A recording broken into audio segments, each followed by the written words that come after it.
Hello and welcome back. It's another Magic the Gathering draft video. I'm Al here with How to Draft MTG. We're jumping in another one here, trying to hit Mythic at some point this month. That's my goal, anyways. Innistrad Midnight Hunt Premier Draft. If you like what we're doing here, please click like and subscribe and follow me on Twitter. It's twitter.com/howtodraftmtg. Quick little format overview before we jump in. We're trying to be blue or white.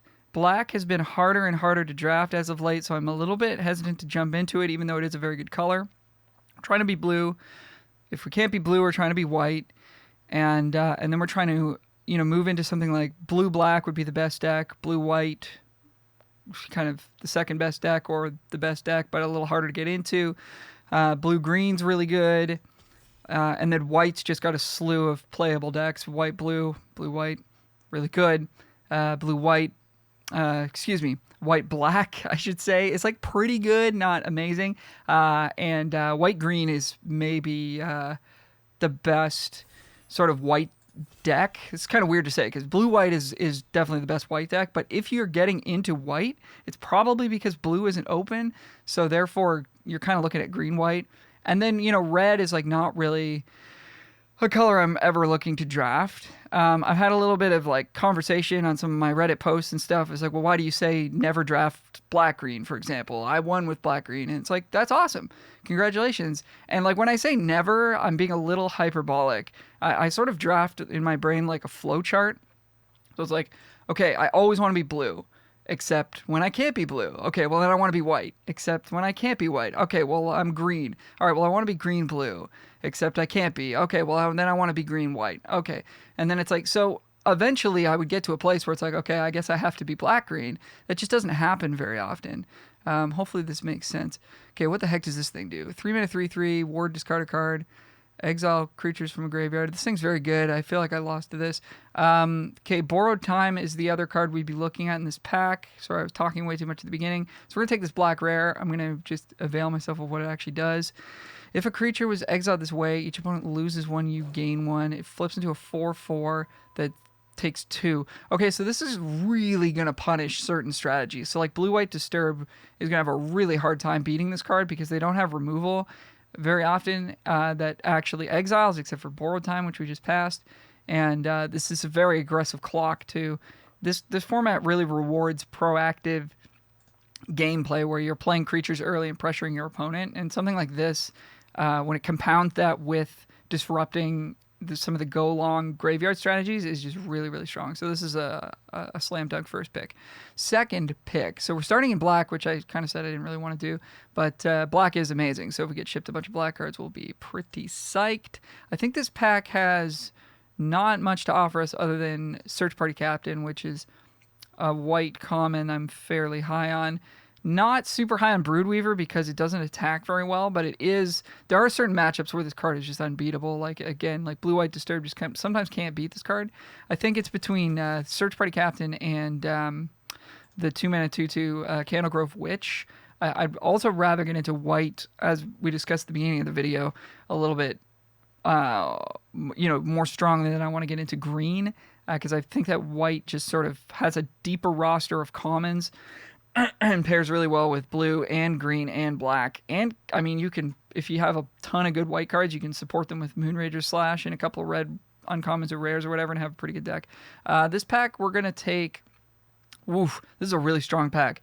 So Archivist is one of the best blue uncommons. Seeing it third pick, you can't take too much from that in terms of a signal, but there's an Archivist, an Organ Hoarder, and a Revenge in this pack. So the two players to our left did not take blue cards. Somebody took a common, somebody took a rare. So we're going to jump into blue here. I believe Archivist is better than Organ Hoarder. I don't have the 17 land stats in front of me, but this card is really good. They're similar cards. This is cheaper. It's a mana cheaper for the same body. It gives you value in that you get to draw a card. Discard a card. Hopefully you're discarding a Disturb card or a land you don't need. Organ Hoarder gives you the selection. It's a mana more expensive. This comes back from the dead and starts looting you every turn. They're close. I think Archivist is better. I don't know what the stats are. Phantom Carriage is like not that interesting, but it is like a good rate card, right? 6-mana 4/4 flyer. It searches you, finds your Archivist, puts it in the yard. I don't hate it. We're in 3 colors right now, which I don't love. So if we want to take a white card, it's going to be Blessed Defiance. If we want to take a blue card, it's going to be Phantom Carriage. The rest of this pack is not very good. Or we can take Evolving Wilds to stay open.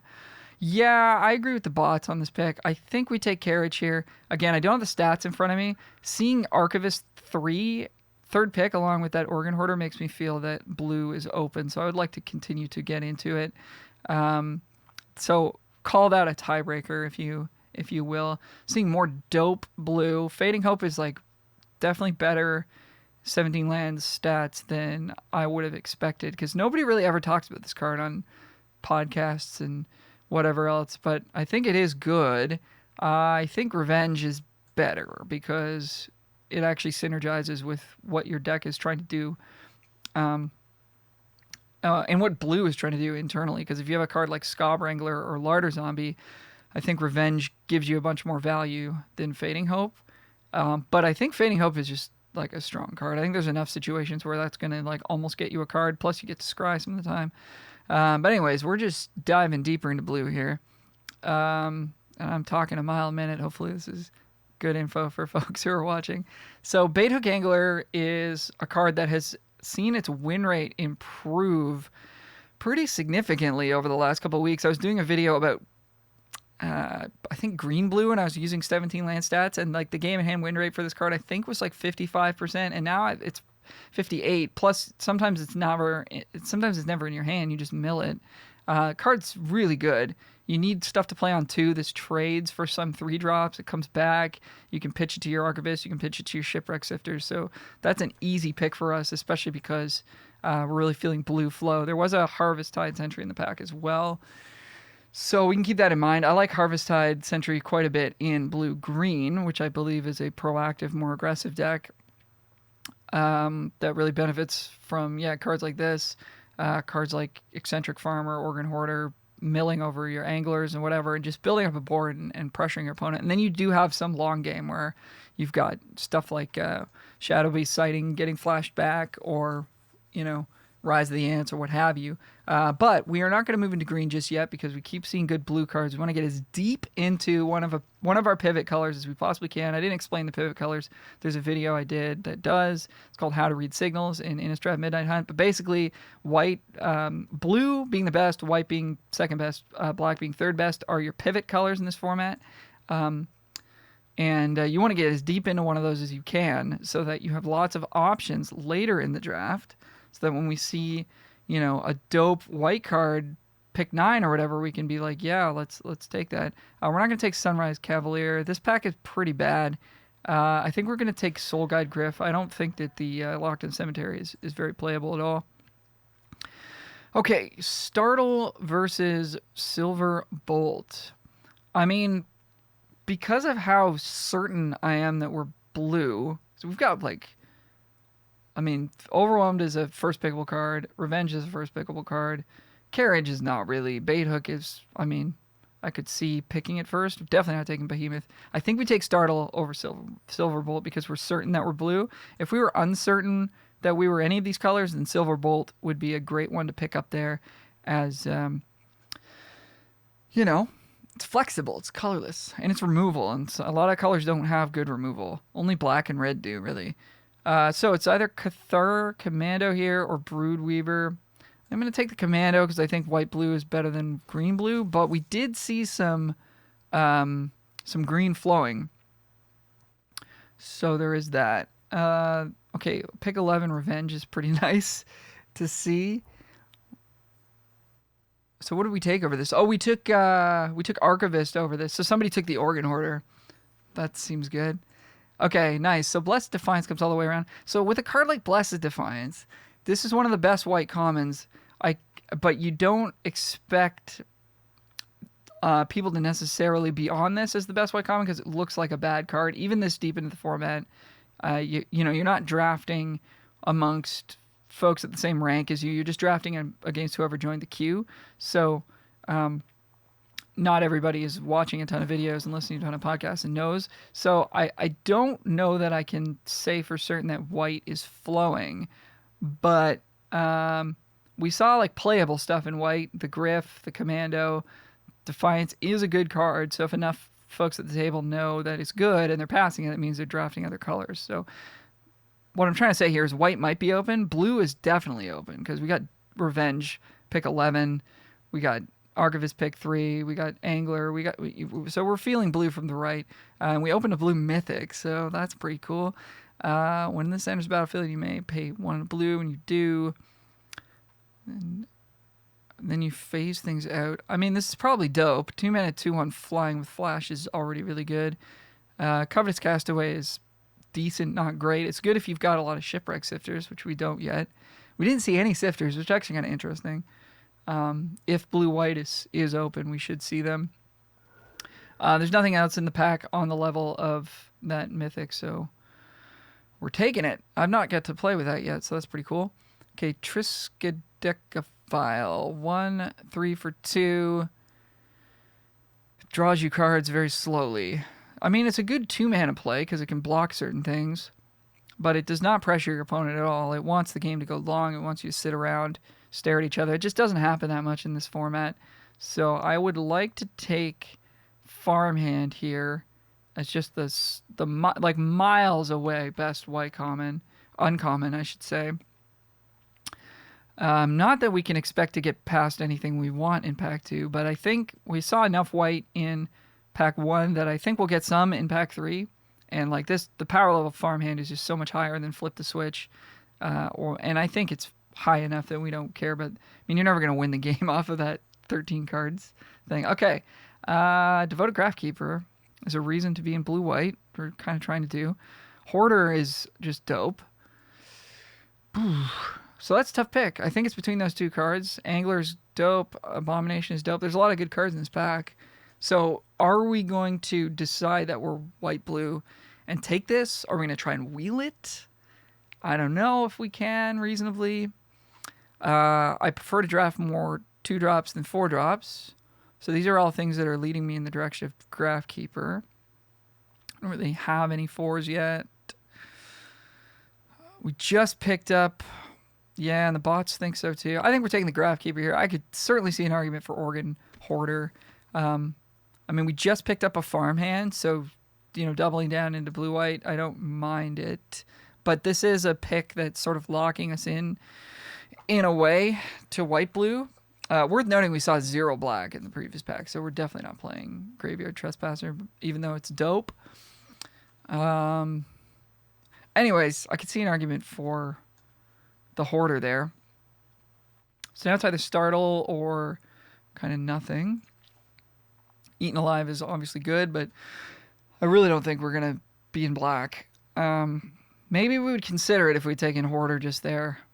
We could also take Clarion Catharos, but we can get those later. Startle is very good. And we have a lot of 2-drops to sort of make it even better. All right, seeing more white. That makes me feel good about this Graphkeeper pick. So this pick is between Lunarch Veteran and Gavany Trapper, and I guess Silverbolt kind of in the background as a card that we would play 1 copy of. Revenge is not like true removal in the sense that it really gets rid of the problem. It's 1 for 1, which is good. It makes a zombie, which is good. But you do need cards that can answer things, and we're going to keep our eyes out for that. But I think we're just going to take Veteran here. It's really good with Archivist. It's really good with Graphkeeper. It's doing the thing that this color pair wants to do. It's really good with Sifters, which we'll hopefully pick up a copy of. We already have a Larder Zombie, so the second one is significantly worse if you ever have 2 of these in play. They're kind of just doing nothing. So we won't take this here. So again, we could take a Silverbolt. I think we're like 99% white-blue at this point.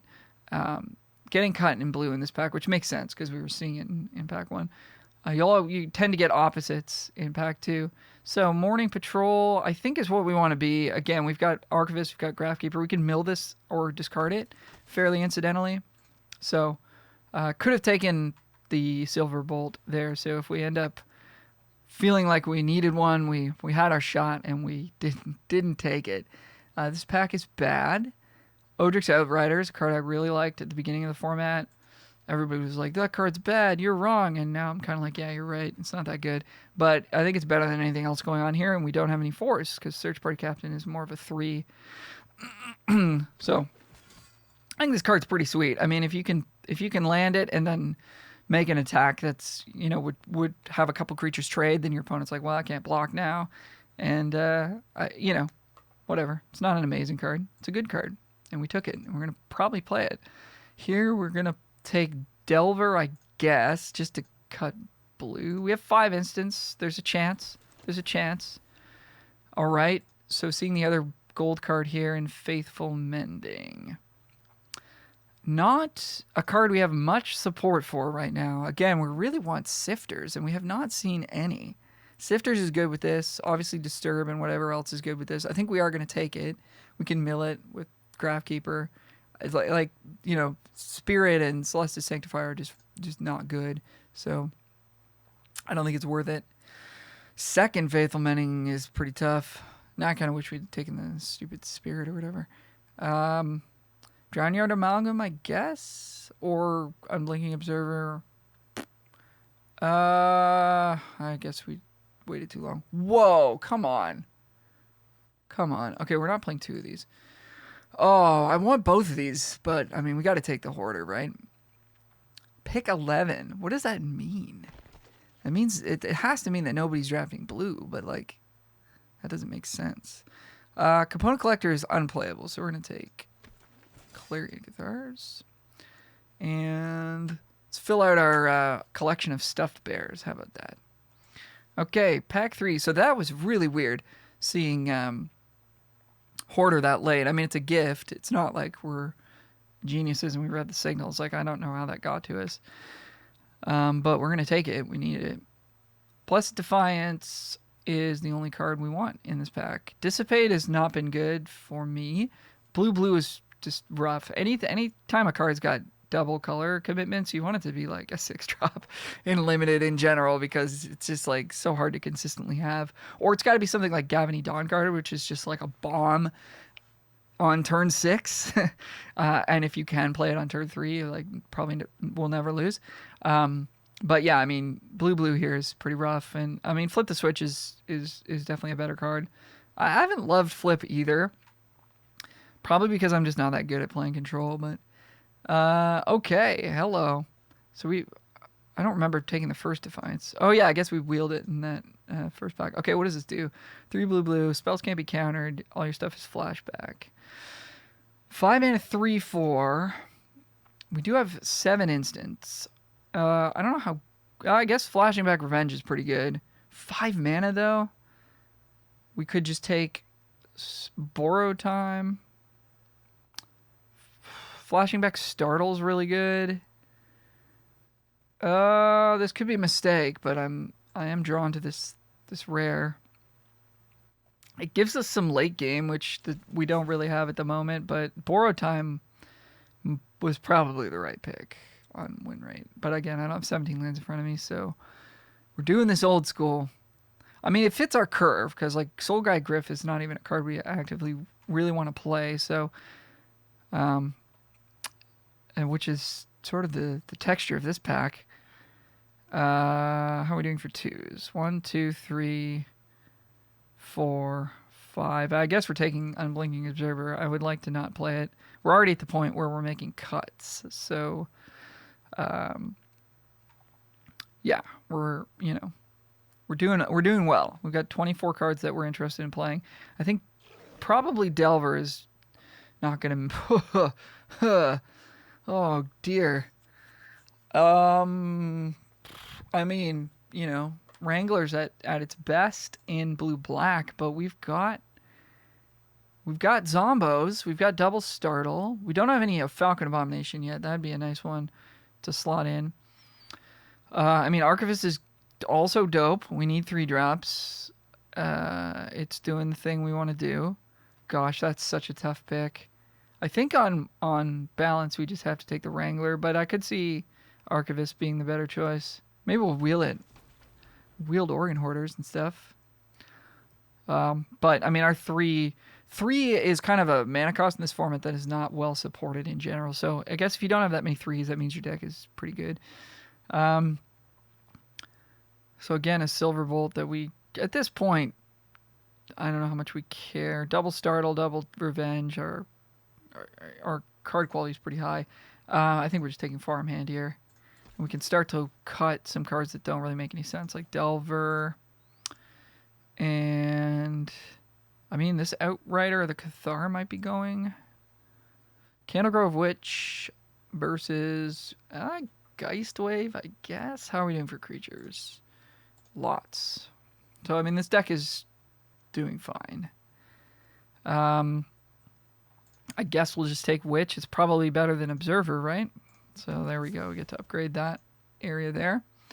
Flare of Faith, Devious Cover-Up are not cards that we need. Because we have Double Defiance. If we had no combat tricks, we might be looking at this, but Double Defiance is better than, you know, we're not going to need to play this. Cover-Ups is just not good in the format, I don't think. I guess we'll take it just in case. Revenge number 3. Silverbolt number 1. Well, given that we got Scab Wrangler, I suppose we want Revenge. You can have too many Revenges, though, where you're just sort of like spinning your wheels and eventually they just replay their stuff and you start drawing lands and then you're in trouble. But nothing else in this pack is really that good. I think we want Revenge over Bolt because we do have Larder Zombie, and more so because we have Scab Wrangler. Right, here's our shot at Drownyard Amalgam. I guess we'll put that in the sideboard. Larder Zombie 2, Drownyard Amalgam 2, Dissipate 1. None of these cards are good. Well, I mean, Larder Zombie's the best by a mile, so we'll take it. So we missed out on a Borrowed Time. I guess we'll see how much we need that. Faithful Mending we don't need. None of these cards we need, so whatever. Okay, cool.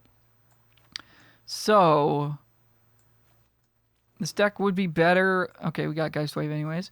What a weird draft. Okay, so let's just talk about the draft for a second. So we started, we got pretty lucky, I guess you could say, in this draft. Like, we started with what? We picked a black rare. We did not stick to our rare, so maybe that's a lesson from this draft. We took a black rare, then we took, I think, a white card, and then we took, we took a Search Party Captain, so kind of like a medium to good white card, and then we took Archivist, pick 3, which we were sort of semi-reading as a signal, and that was a tough pick because there was a good white card in the pack as well, as I recall. So we took Archivist as a potential signal, and then we just started seeing blue, and then we wheeled Revenge or whatever in pack 1, and we were just like, all right, we're blue, and we went from there. So kind of, and then we opened a blue Mythic and whatever. So kind of a lucky draft in that sense. I guess like some of the stuff that we read somewhat correctly was that white was open from our right, and kind of opened the table because we did see that late Defiance, so we were kind of hedging in that direction. Never saw any black, so didn't force the black rare, which is definitely where you want to be in this format, is not forcing your rares because the commons are so good. And then, yeah, kind of got hooked up in white on the way back. We'll see how much we missed that Borrowed Time. That's the one pick that I'm still thinking about. But anyways, let's make some cuts, and we'll be back with the final build. We're currently at 19 creatures, so we're probably cutting like 1 or 2 creatures and 1 or 2 spells. So we'll see in a second. All right, we are back. Pretty tough cuts here in a way. So I did look up the 17 lands data for those interested. Archivist is better than Organ Hoarder in this deck by like a couple percent or whatever. So I remember we did have that the choice between these two, and I believe we took the Archivist. And Leer is worse than Borrowed Time by a couple percent. So I mean, all these cards are excellent, right? So it's not like always just look at the percentages. It's also like, what does your curve need? What does your deck need? Kind of do need removal, but I mean, Leer flashing back Startle is pretty good. Flashing back Revenge is really good if you get the time to do it. Same with Defiance. So I'm curious to see what this is going to do. I think it's still a good card.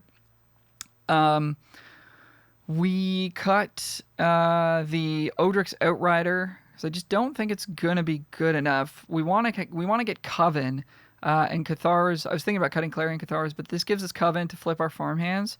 And that's why I think I'm going to cut Candlegrove Witch, because we want to get Coven to flip our farm hands. And Cathar Commando, which is the other card I'm considering cutting, has 3 power, and I think we're going to need that. So, because we don't have a lot of ways to get 3 power. I guess we've got Cathar's Organ Hoarder, Archivist. It's close. It's close. Anyways, we're going to cut the Commando. I'm sorry, the here we go. I'm getting myself confused here. We're going to cut the Candle Grove Witch, so we'll just have to sort of see how that feels. We cut Soul Guide Griff out of the 5-drop slot. It's just not that good of a card. It's fine, like you play it, but I think the rest of our deck is better. And what else did we cut? Delver, Drownyard Amalgam. I think we cut a spell. I don't remember which one. Faithful Mending, because we don't have that much Disturb, actually. We've only got Veteran, Graphkeeper, Angler, and these two. So we have 5, but this card just doesn't do anything. By do anything, I mean affect the board and pressure your opponent. It does draw you cards or whatever, but it's just, I don't think we can afford to be like spinning our wheels very much in this deck. I think we want to put the screws to our opponent. And so I was thinking about cutting Larder Zombie for that reason. We have a pretty good aggressive curve, but I've just really found Larder Zombie to be so good that I can't cut the last copy of it. So we're going to try it like this, but some interesting decisions here, and we could for sure bring back this Candle Grove Witch. We could cut this Larder Zombie. I don't expect we're going to feel like we want Faithful Mending, but maybe. But anyways, this is the deck we got, so we'll see you for the first game. Going first, going to have to earn it here against number 103. This hand is pretty bad. I guess we could cycle Startle. We need a target for it. So on our turn 2, they may not have played a 1-drop, which means you don't get to cast this. Which means that I guess we could end step it on their 2-drop to try and hit land 3. We need to find white or we lose, basically. So we've got, I guess, 2 looks for white, including Startle. 1. I guess 3, including Startle. We have 3 looks at a white card for planes. We only have 8 in the deck. I will say I did not check the balance on our basic lands, so I don't know if it's correct to play 9 or not. I think we're going to mulligan this hand.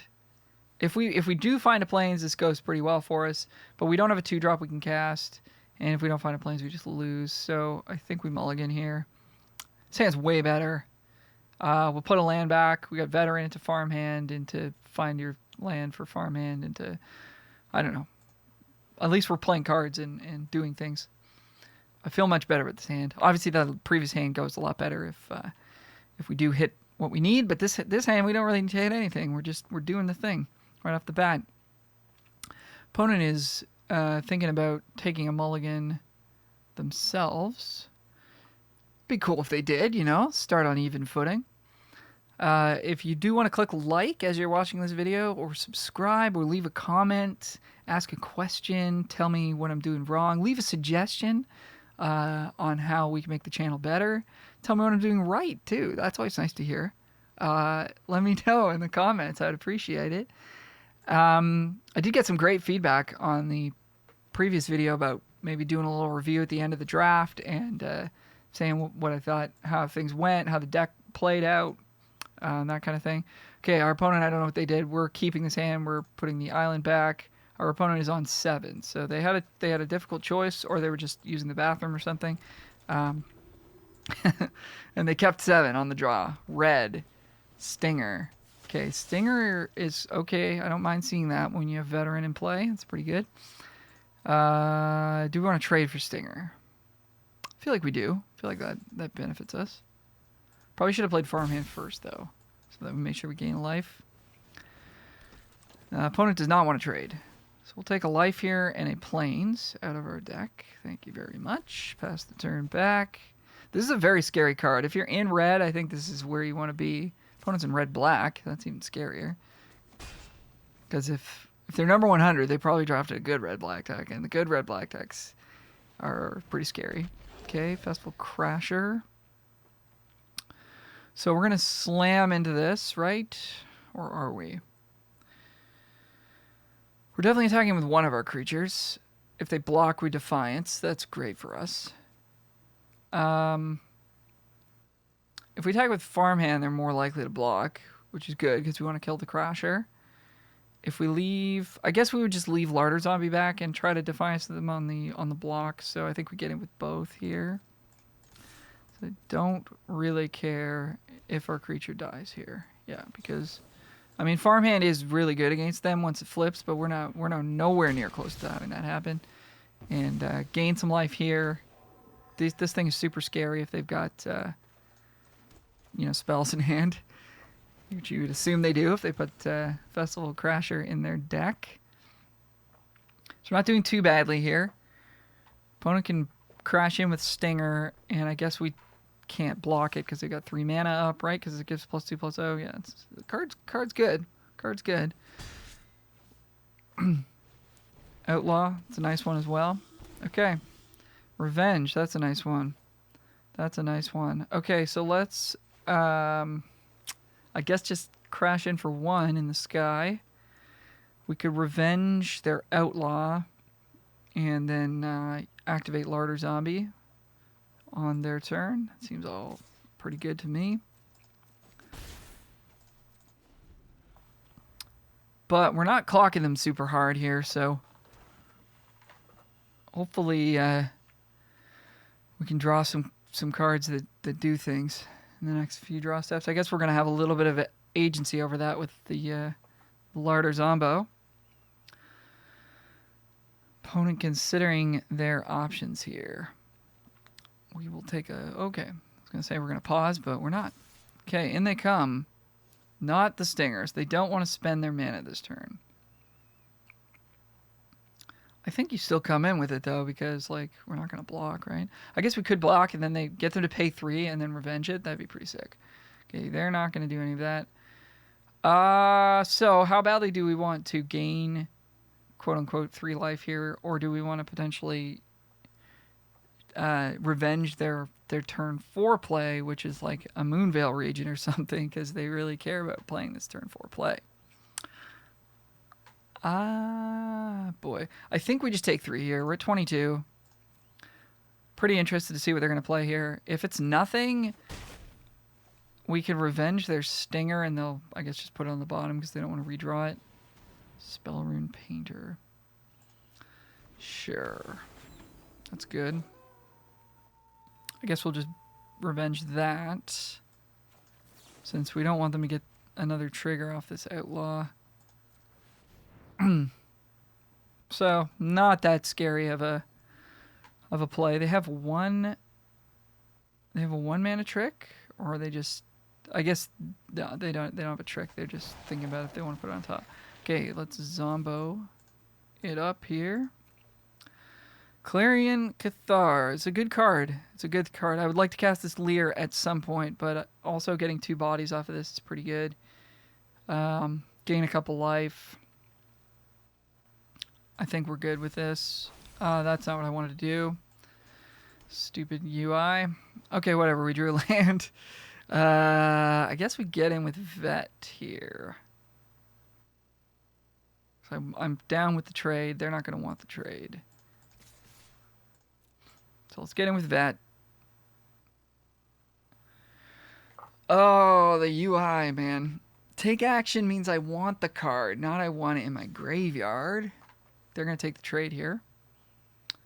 So, I mean, we could have cast Leer before to gain life. Okay, they're not going to block after all.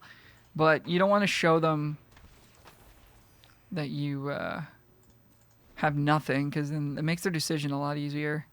I'd rather make them sweat. Because they may, the more information they have, the better of a decision they're going to make based on what's the cards in their hand, which we don't know about, right? So I guess we could actually glean something from the fact that they didn't block with Stinger there. What does that mean? It means that they care about dealing damage to us. It means maybe they don't have as many creatures. All right, so they're coming in with both these. I mean, we're not going to block with Leer because we don't want to risk it in combat. We're not going to block with Zombie because we don't want to risk it in combat. So we're just going to take this damage. They could have Midnight Ambush. They could have... Midnight Ambush would make a bunch of sense. Although it doesn't work very well if we block Stinger with Leer. They could just have Moonrage Slash, which would make a whole lot of sense as well. So anyways, we're just going to take the damage here. Just trying to figure out what they might have. So that we can make good plays. Like, I think not blocking here is pretty obvious, but I'm taking the time to try to think about what they have so that in the future we can make good decisions. in situations that are less clear. Because like, clearly they have something. We don't want to block with Leer and have it die because I want to get value off of it. And they have to have land, burn the accursed, or defenestrate to, or land eaten alive to kill this, straight up. So I think there's a good chance it lives through this turn if we don't block. So that's why we're not blocking. What is happening now? Eaten alive? This would be real good if they're gonna. Okay, immolation, sure. That's fine. Spell Rune Painter. Coming back. Okay, that's fine as well. Let's see what's on top, and then if we want to keep it on top, we're gonna say no thanks. We're gonna say decline. We don't want to draw land, so we'll mill that into the yard and draw another land. Okay. So you can cast as many spells from your graveyard as you want each turn. That's good to know. So I guess we do go in with the vet because we could Blessed Defiance and trade up and get a token and all the rest of that. So we're going to get in with both of these. And then if they don't block, I mean, it's on-board trick, so they're probably not going to block. I think we just Revenge the Painter again.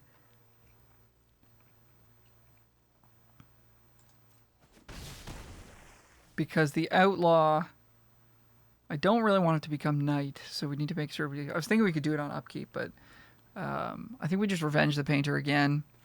We don't want to make it Knight because the Painter comes down flipped. We don't want to Revenge the Outlaw because then they just attack us and then they get to drain us for 2 off the Outlaw, so I think it's correct to do this. Make another Zombo. Say go. Gain more life. Yeah. Okay, so we know they've got... Oh, they put it on the bottom. They bottomed it? I think they bottomed it. Because it should show us that it's in their hand. Okay, Siege Zombie. That's a good card. In with the Outlaw and the Stinger again. We'll take it. I think Larder Zombie's doing enough. Pardon me. I think the Larder Zombie's doing enough that we don't want to trade it here. Plus, they could still have Moonrager's Slash, which would 2-for-1 us on the Defiance play. And they know that we have Defiance. So there's no... If they're making decisions, it's because they have a way to make Defiance not that good. So they're making Defiance not good by not attacking us, because now we have to think about attacking them. Whatever else. So let's see what's on top. Let's go. Yeah, let's keep getting value off this Larder Zombie. Pretty psyched about it. Okay. So Bait Hook Angler's a good draw. I think we play it so that we make sure we gain the life. And then we attack with the Vet. If they block with Stinger, we just take the trade. If they block with Outlaw, we pump it. And that's good. These are all good outcomes. So I think we're going to play the Angler first to gain the life. And obviously if they block with Siege Zombie, we pump, but that's not going to happen. Because Siege Zombie is very good. We could attack with Leer. I guess we're still risking getting 2-for-1 by the Slash here. That's a thing. But I think I'm okay with it. I think I'm okay with it here because Vet goes to the graveyard, we get it back. Okay, they're just going to take 1. Interesting. Okay, let's do that. I'm amicable to that. So what's in hand? Nothing. Are they just going to try and grind us down with Siege Zombie? It's not very good against Lunarch Veteran. This card lines up against so many cards so well. I guess that's why it's good. But, kind of still like a close game, you know. They could find something sweet. We've got nothing going on. Except for a Defiance. We need to draw actual spells. We have no removal, so if they do have like Moonveil Regent in their deck, which would be a good reason to be in red in the first place, then we're going to be up against it. So we do want to end this game. Just because we're ahead on board right now, we don't want to sort of sit too pretty.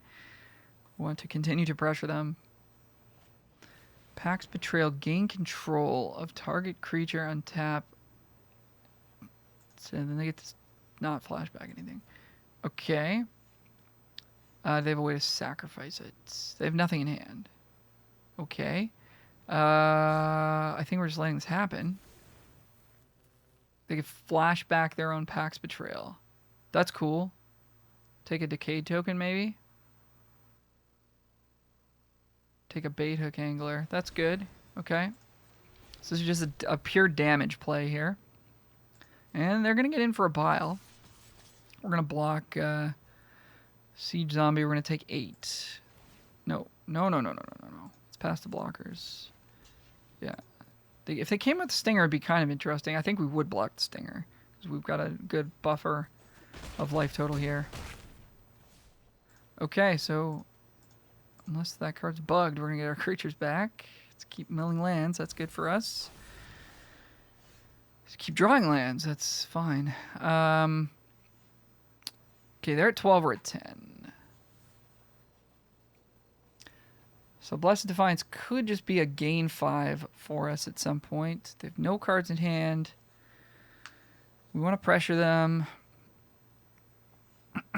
So Leer staying back to block is good in a sense, but we also do want to pressure them. Got Larder Zombie back on blocks. Keeps the Siege Zombie at bay. Okay, they're just going to scoop. Good. Bored him to death. I think there was a real decision to be made there, so I'm not meaning to slow play our opponents, but anyways, we did get there, so we'll see for round 2.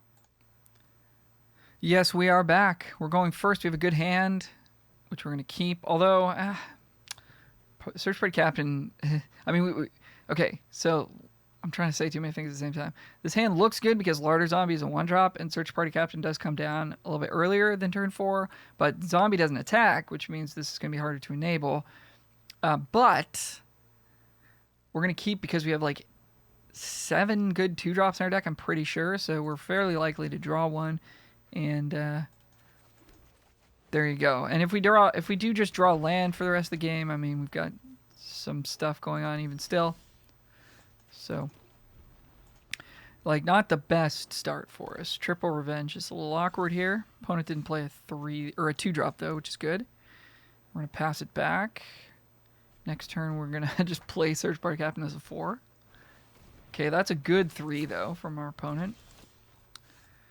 So weird start to the game here, but I think Search Party Captain is the way we want to go. Okay, drawing very awkwardly. Shadow Beast Sighting. Okay, well, Revenge cleanly takes care of that. Ooh, or we could double spell. That's kind of spicy. Opponent has Coven, which doesn't matter just yet. So we're either going to Revenge that thing, or we're going to spend our mana and play 2 spells. I think we're going to double spell this turn. We can take a hit for 4. This is a game where with triple Revenge in hand, with like very expensive spells here, right? So we want to make sure we spend every mana that we possibly can, so that we don't end up in a spot in a few turns where we can't cast all of our spells. We don't want to die with spells in hand. Okay, we could double block here. Morning Patrol, Search Party Captain on the 4/4. I mean, they could have any number of different tricks. So I think we're just going to let it in. Plus, we would like to use a Revenge of the Drowned on it, rather than get 2 for 1. So, we have 3 very clean answers in our hand. Okay, Tireless Hauler, sure. It's going to be a tough one for us, I feel. We do want to draw that. That's a good card. This is a 4/5, right? It's big, man. Okay, we will decline to put it in our graveyard, because we would like to take action of putting it in our hand. So nothing beats this Hauler except for Revenge. So I kind of like revenging the Hauler and jamming with everything. I guess they stick the 1/1 in front of the Angler, which is kind of annoying. But I'm hoping they block the Mentor. Block with the Mentor because they don't think we have anything, and then we get to Blessed Defiance it down. That's what our current plan is. Slow them down for a turn. Advance our game plan. Maybe we just get in with the 2 power creatures. I don't love losing the angler for nothing.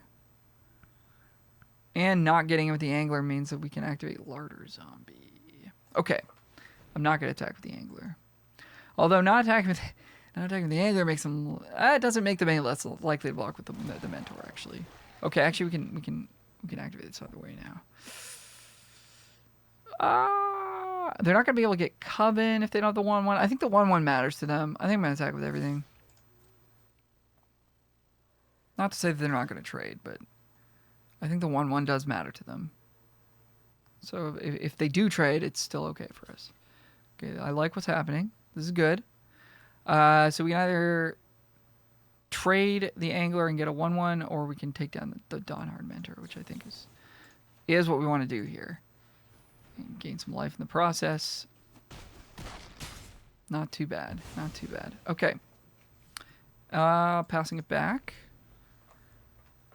They're going to replay their hauler, attack us for 4. We're going to continue to put it on top of their library, I guess.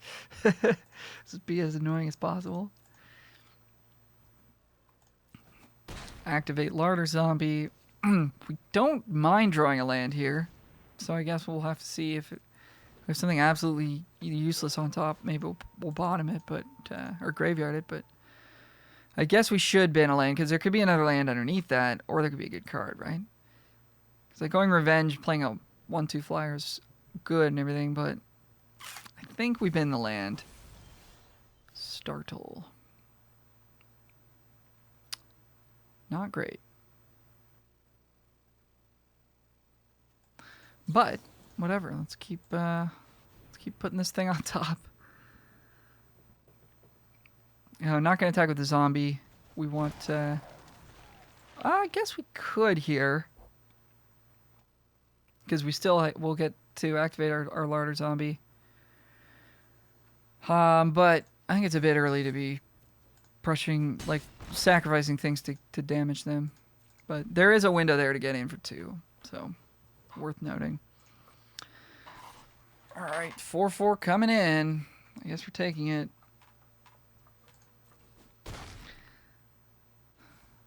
This might be the turn where we have to think about revenging their 4/4 rather than their 4/5. Oh, I didn't activate Larder Zombie. Come on. Oh, come on. Okay, it's not the worst, though. So don't mind the land here. So what we could do is sit back and try to block. Double block the 4/4, startle it. And then if they have a trick, we can revenge it. Tireless Hauler is good, man. So let's say we bin the, or revenge the Hauler. Get them for 8 down to 6. It's not that good. We lose 2 Zombos. Like, I'm just wondering if we're supposed to continue to pressure them or to start sitting back. I think we're supposed to continue to pressure them, but I don't know that we're supposed to attack with these zombies yet. 8 down to 6. We can add a bait hook angler to the board as well. Let's just see what the board looks like after I do this, since we're running out of time. I'm slow. They're like, man, how'd you get 3 of those? Okay. Maybe we do cash. I think we do cash in here. So we can still activate the Zombo.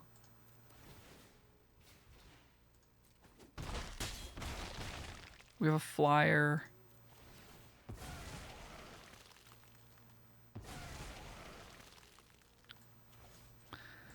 I think this is correct.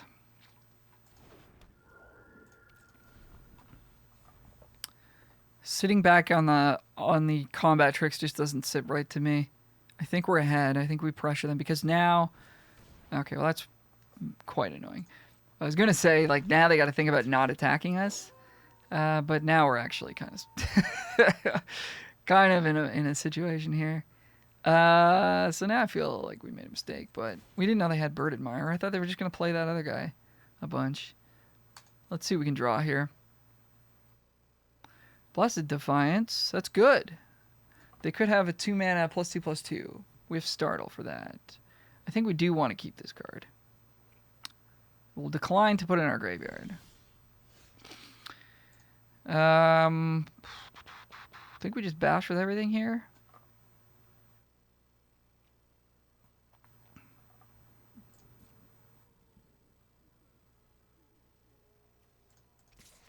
And I think that includes the zombie.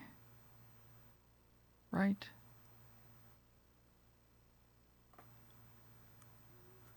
I think so. We want to make them make blocks. We want them to take damage.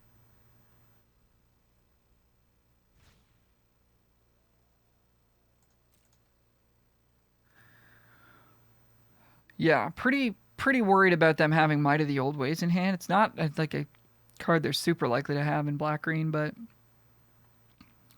that would be quite good. Okay, so what do we care more about trying to get rid of here? I mean, killing Bird Admirer would be real good for us. But at the current moment, we're not losing Morning Patrol. Whereas if we bless Defiance, the Search Party Captain, we get to kill the 4/4 and we get another token. And if they play a pump spell on the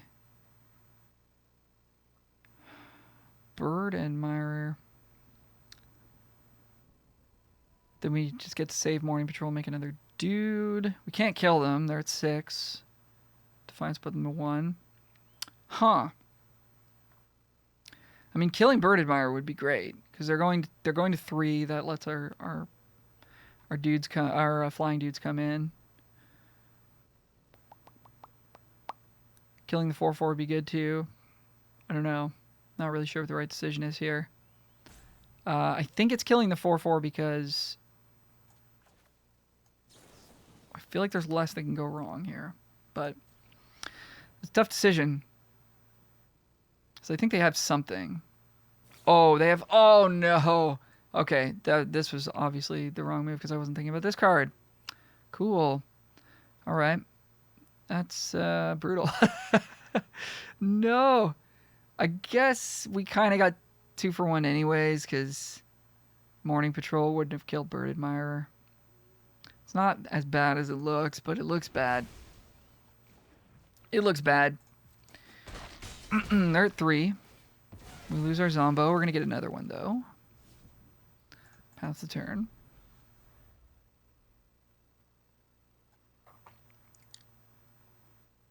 Ambush. Why was I thinking of an ambush? Why was I thinking about a green pump spell that they're like for sure not playing? Boo! No attacks. Yeah, figured as much. Okay. I guess we want to startle to make sure that we can activate Larder Zombie. All right. Well, we're not. I'm feeling a bit defeated here, but I don't think we're not out of it yet. But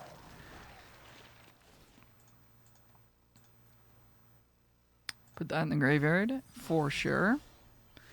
Overwhelmed Archivist is a good card. Let's see what we draw off of it. A land. Okay, sure. Okay, so we have a card in hand, and what are we trying to accomplish here? We can get in for exactly 1 point of damage. I guess we want to attack with Morning Patrol, because then blocking would be good for us. Right? Or would it? I don't know. They're just going to block with Bird Admirer. If they do eat it, we get to play it as a 2/1.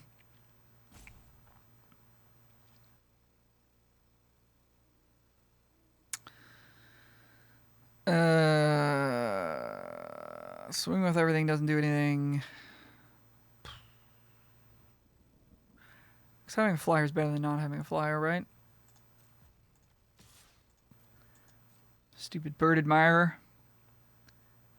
They are going to eat it. Okay. Well, this is the trade we asked for.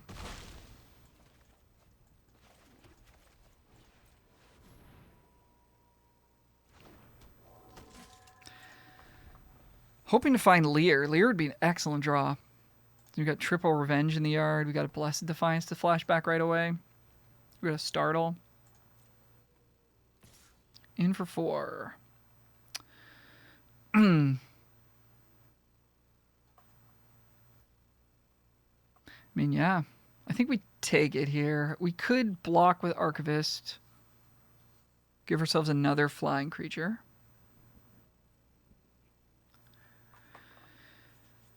I don't really want to double block because they've got way too much mana up and way too many cards in hand that they haven't used yet.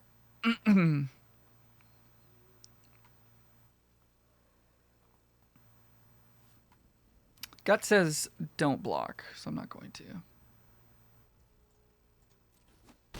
But I think if we had a reasonable double block there, we should have taken it, but they just have way too much mana up. Put that in the yard. Thank you, Larder Zombie. Another land, eh? Well, we're in trouble now. So this begs the question, should we have used those Revenge of the Drowns a little bit differently earlier in the game? We also flooded out fairly heavily, but that's not something we can control. Okay, attacking with everything here. They just take 1. That's not good. But we get to flash back Archivist. That's not good either. Feels like we're passing.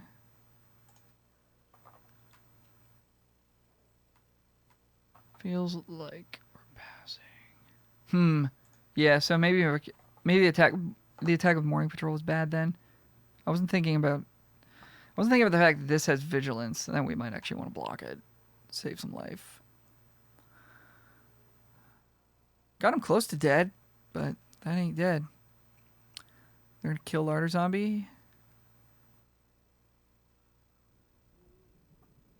Why did we lose this game?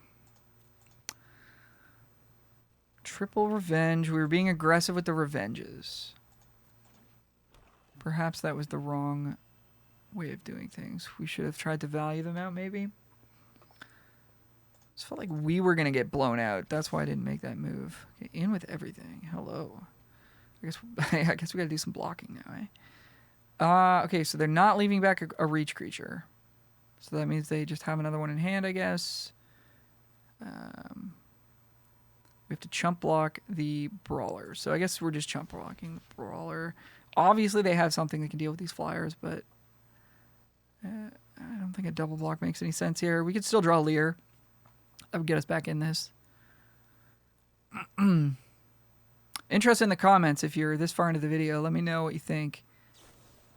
Okay, so that's the flyer kill they had. Cool. Let's look at the top card. Yo!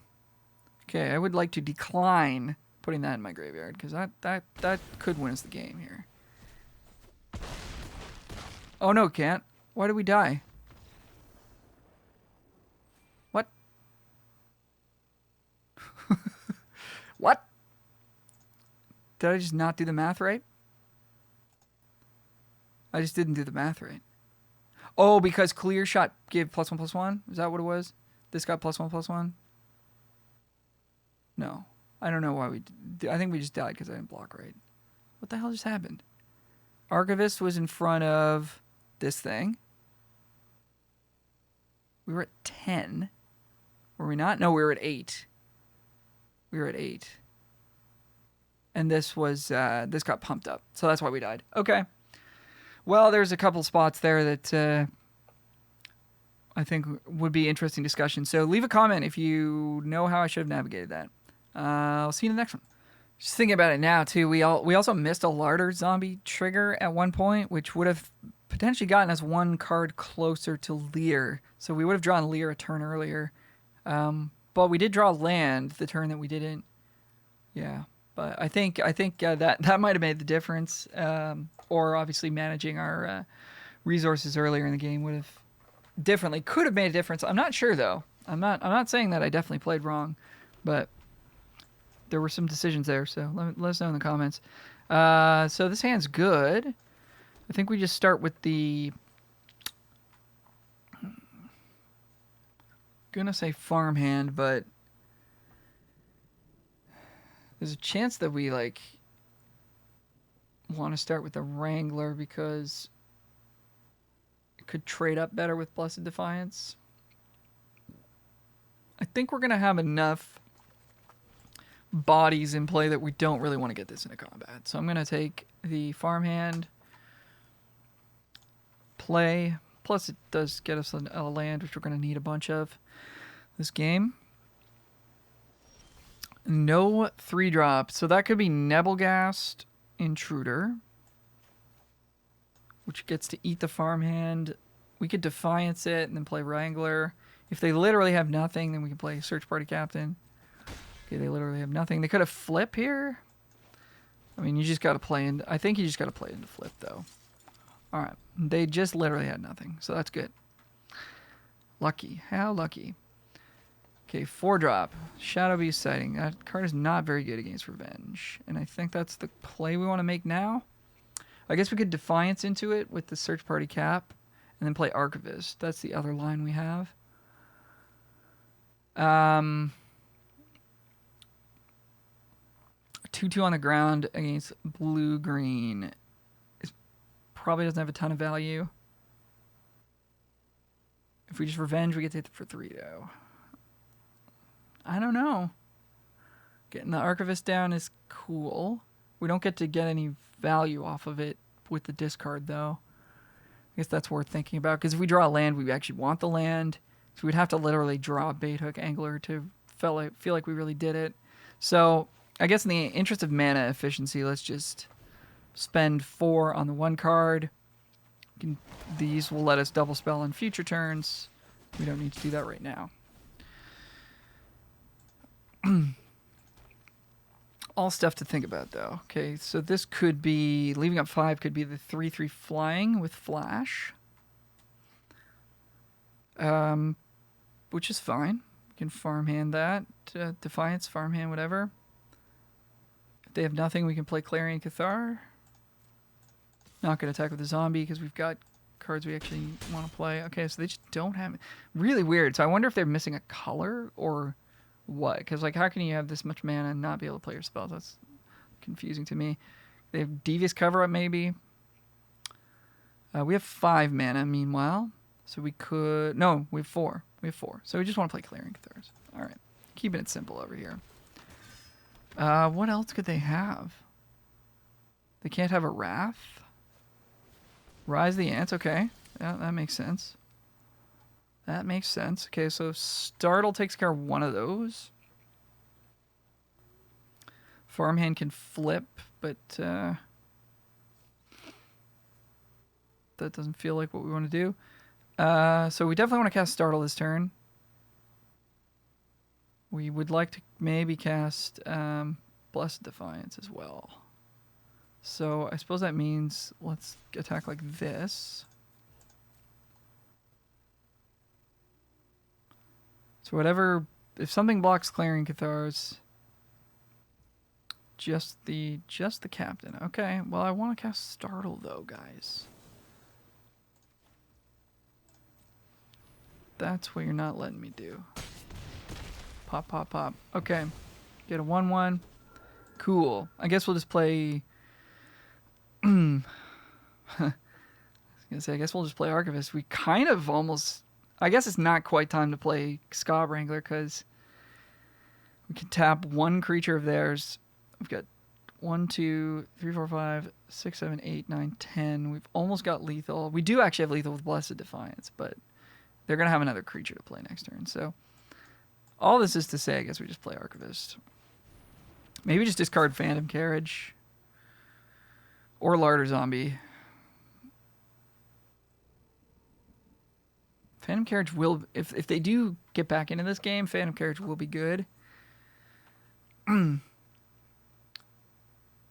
Larder Zombie's not great because we actually need lands right now. I guess it's Larder Zombie. I don't actually know, though. Could have been Carriage, could have been Revenge. I think Revenge is really good against their deck, though. All their creatures are tokens.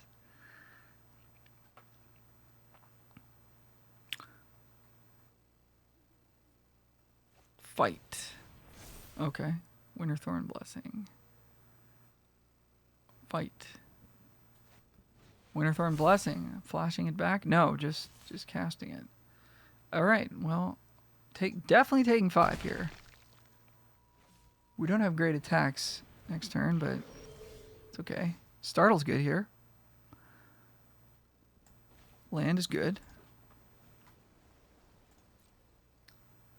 Do we get in with token?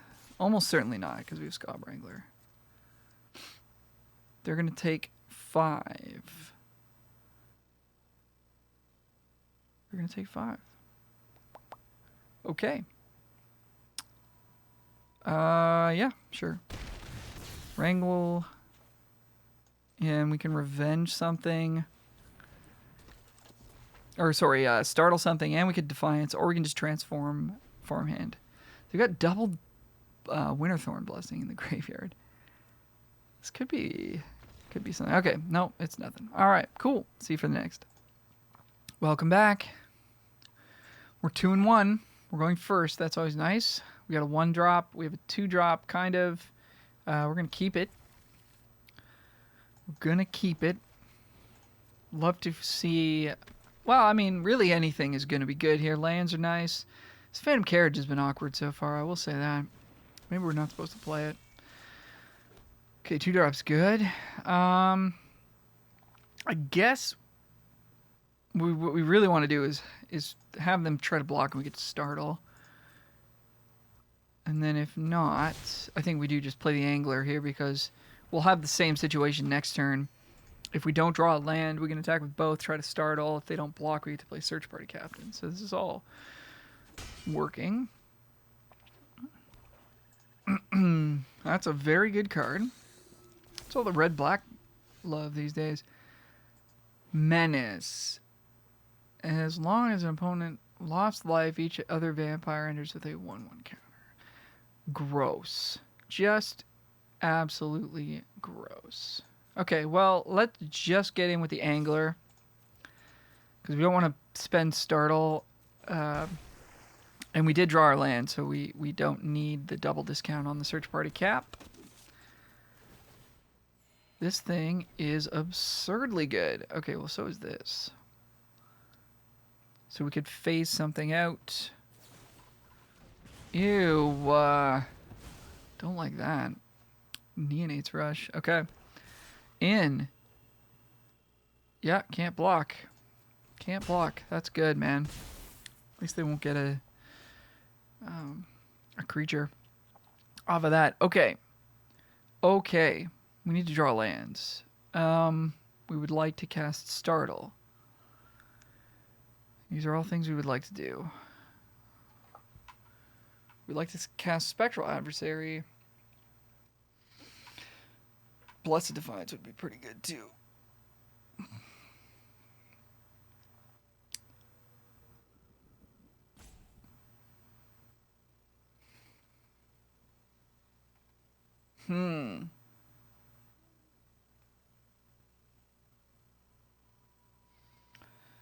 Do we just pass? I mean, that can't be right. It can't be right to just pass here. I added nothing to the board. Didn't hit a land drop. Didn't do anything. Do we just startle to draw a card? Is that where we're at?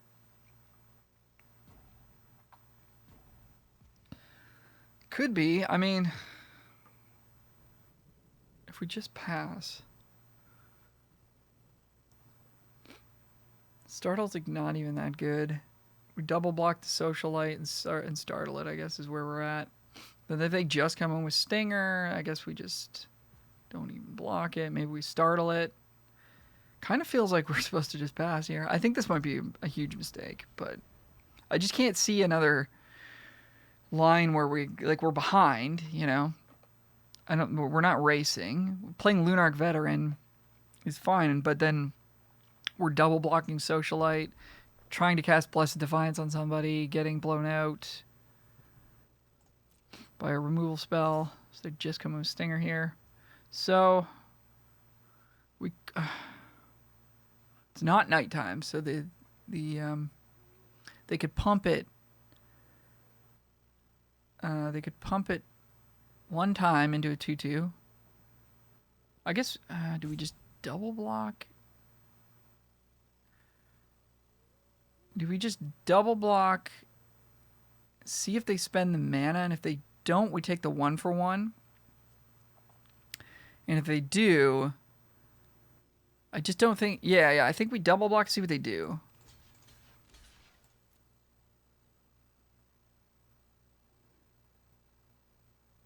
Let them spend the mana. Okay, this is working out. Okay, then we're going to startle.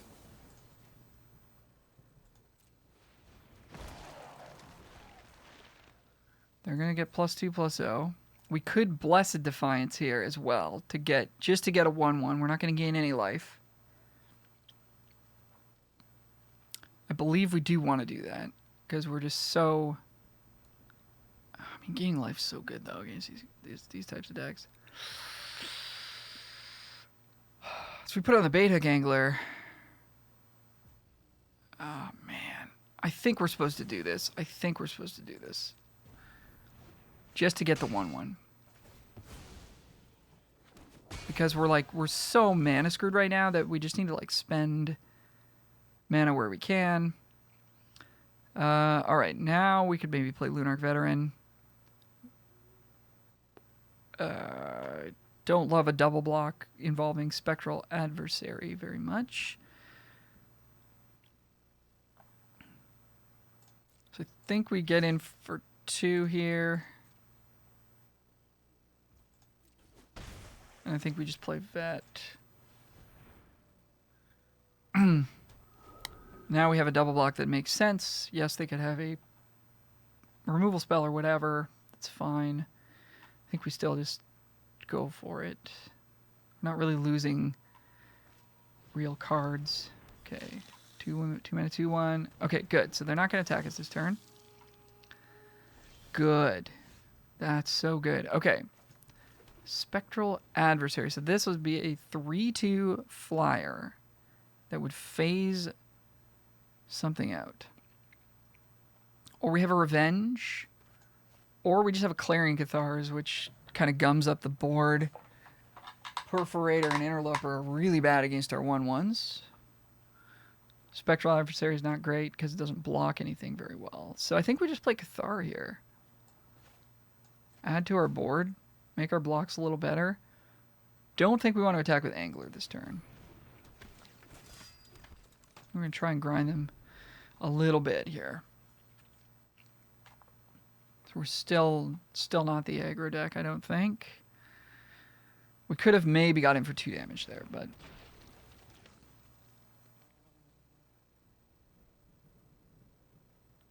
this turn we can do that.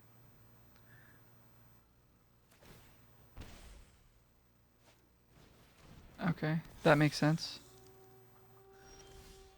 That makes sense. So we could Revenge that and have a pretty nice attack.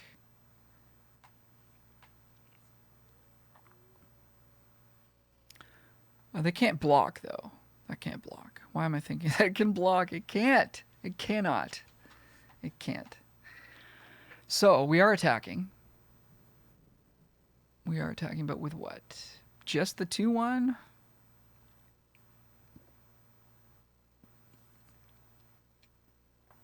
Or are we getting him with 3/3 as well? I feel like we kind of need the 3/3 right now. It's holding off the Socialite and the Siege Zombie and the Perforator. It's doing a lot of work, but I think we do get him with the 2/1 only.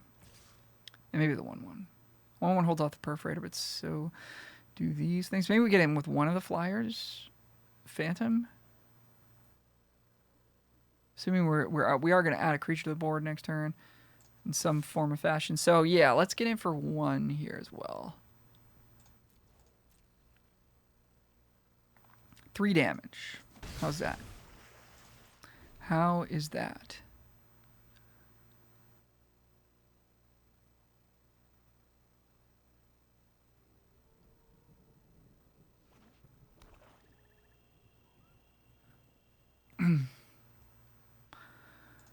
Here we go. Flyer's definitely coming in. Just the 3/2. So I guess it's a pretty good use for adversary. Then we get to cast it as a 3/2, phase that out. They're not gonna get to do whatever they wanted to do. Either that or we cast Revenge. And I feel like this is where we can actually potentially start to turn the corner on them. The only card I'm thinking about is 3/4, 5-mana 3/4 that makes us just discard. Would be pretty annoying here because it blocks this really well. I mean, we could just Revenge it to Oblivion, but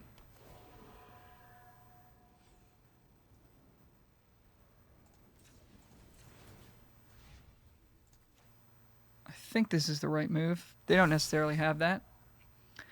We can really start clocking them if they don't. Even if they do, if they're going to tap out to ping us. I guess this means they do have it. Yeah, they do. All right. Okay.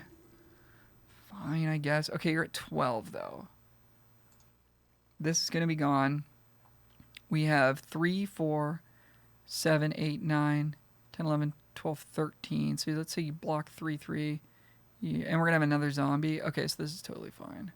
Oh, no, but it's not going to... It's going to be 76, though. They're going to have to block something. So they block 3, 3. They take 4, 5, 6, 7, 8, 9, 10. Down to 2. That's not enough because then they get attack us back. I think we're supposed to discard the carriage here, though. Another Revenge. They have to block, so that the Socialize is going to die, right? Because if they block the 1, 1, 3, 6, 7, 8, 9, 10, 11, 12, they're dead. So they have to block. They could trade with Bait Hook Angler if they wanted. So they're just going to have 2, 4, 6, 7, 8, 9, 10. That's pretty close. If they do trade, we gain a life, which is good. So I think we go for it here. I think there's enough things in our favor that this makes sense.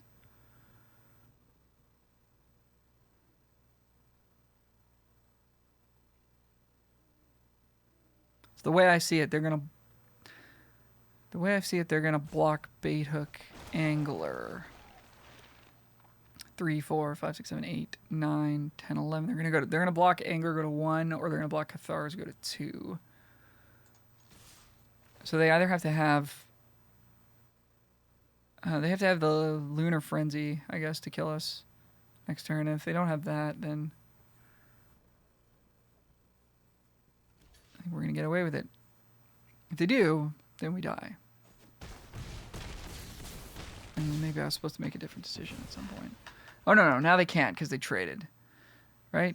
I guess if they had land Lunar Frenzy, then they get us. 2, 4, 6, 7, 10. No, that still doesn't do it. So I think we've got them. That's what I'm trying to say. Okay, our opponent has decided that they are dead. We are victorious. See you in a sec. Opponent's on the play. We have a hand that's quite bad. We need to draw blue. And even then, we don't have cards we can play till later. Obviously, we've got Adversary, but it's not going to be able to win the game by itself. So we are going to mulligan this hand. I'm really wondering if we're supposed to put Phantom Carriage into our sideboard and bring something else in, because every time I've seen it, it's been bad. This hand is better. Not great even still, because we do want to draw lands and spells. But let's put a Plains back because we may want to play this on 4, and we will want double blue if we do want to do that. And if we draw a Farmhand, which is our only card that needs double white, it provides us with a second white. So that makes things easy. Our opponent did not mulligan, and they're on the play. So we're fighting uphill already. Opponent leads on a forest. We'll lead on an island, I guess. Show them what's up. We drew Lear. Maybe Lear will do something this game. So far, it's pretty much would have been as good as Borrowed Time, I think. So that's worth noting. Opponent with the plains. We'll go with the plains as well. Seems nice. Nice artwork on it. Eccentric farmer. Okay. Well, it's time for us to start playing creatures, I feel. Holding on to this adversary. Oh, boy. Hello. That was a good mill. Didn't hit a land, but... I think we just need to get a creature into play and start doing things. That's what our deck is built to do. Awkward draws. I think I am, if I don't forget, I am going to take the Phantom Carriage out, I think. I'm really not feeling it. Black. Okay. Don't like our spot in this game. In for 2. Yep. Nothing. Gotcha. Alright, well, let's see if we can get in for 2 ourselves. Opponent's got tricks up their sleeve. Midnight Ambush. Possibly.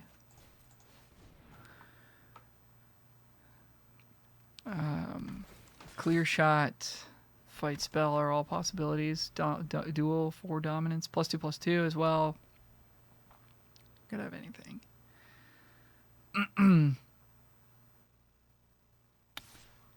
Okay, so now we're thinking ambush or duel. Or, I'm sorry, ambush, still ambush, clear shot, and, no, I guess not the fight spell, but Might of the Old Ways could be in their hand.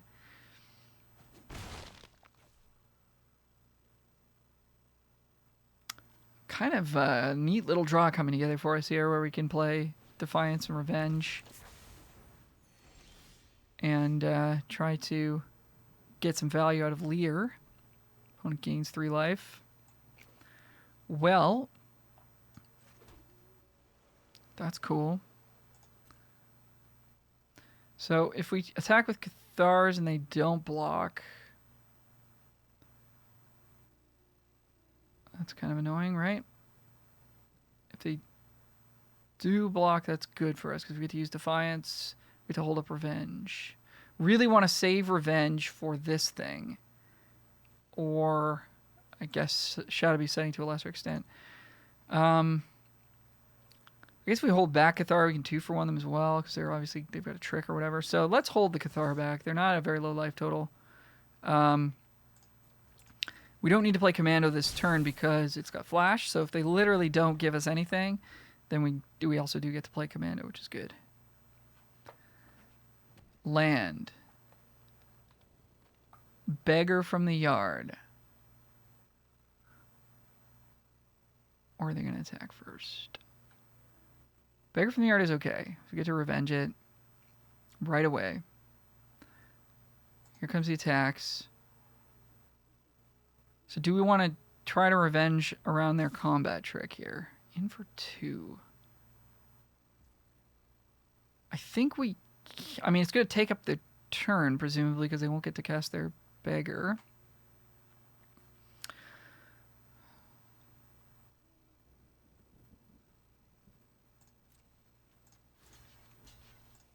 I think this is right.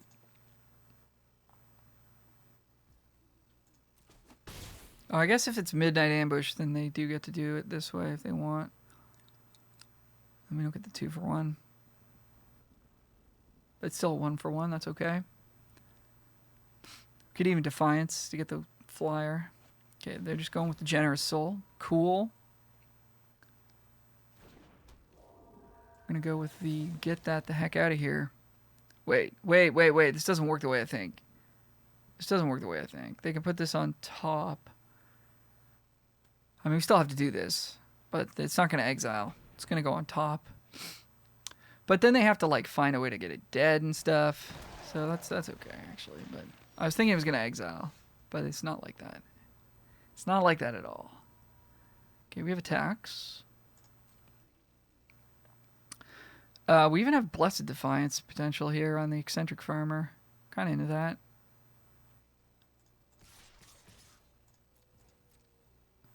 Let's get that out of our hand so we can flash it back.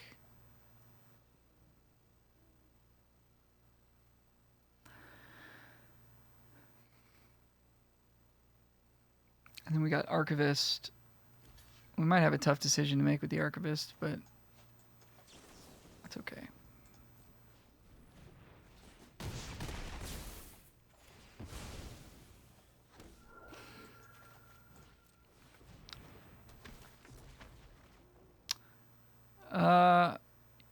Well, we could discard Commando and hit our land drop for the turn, but I think we just pitch the land. But maybe we were... I mean, could go either way, right? Because then we get Lear and we get to immediately flashback Defiance if we want. Okay, so opponent drew Beggar again for the turn, which is significantly worse this time around. Devoted Graph Keeper. Oh, this is the one that taps. Okay. Sorry, that's from a long ago video. Yeah, I mean, maybe if we pitch the Cathar, then we get to go Lear and we get to actually attack with the Archivist and the 3/3. Yeah, that's what we should have done. As it stands right now, I think we're just gonna play Lear because it's so mana inefficient to do anything else. So let's get in for 3. Mark me down for a little blunder there. If our opponent wants to spend their turn killing Lear, that's... you know, we'll begrudgingly take that over them dealing with our clock in the air.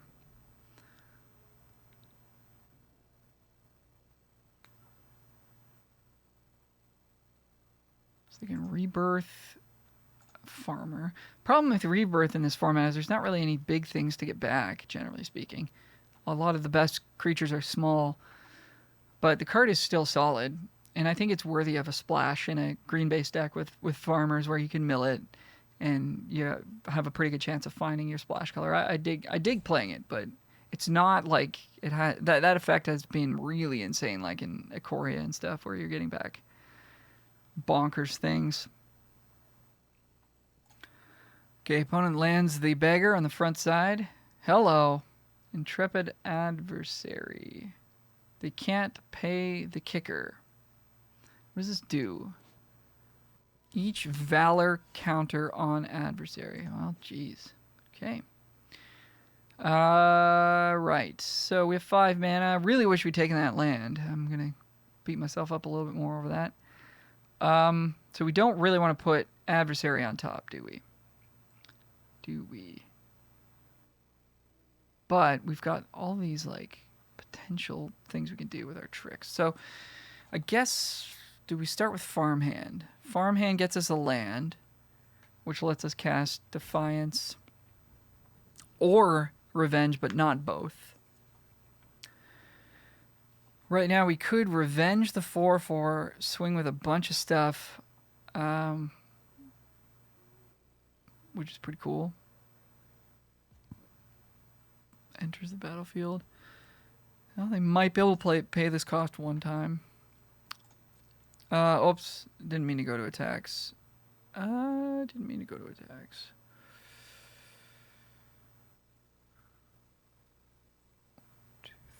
guess we get in with Lear because if they do double block it, they probably just die to our other creatures and whatever else. So we're gonna get in. Are we supposed to get in with the zombie? Probably not. I'm being roped here, so I don't really know. But I feel like we're not supposed to. So we're going to bounce the 4/4 since that effectively kills it. I was thinking that the 2/2 just gets blocked by the 0/4 or whatever and it doesn't get in, but it might be correct to do it just because they take more damage this way. So block the 3/2.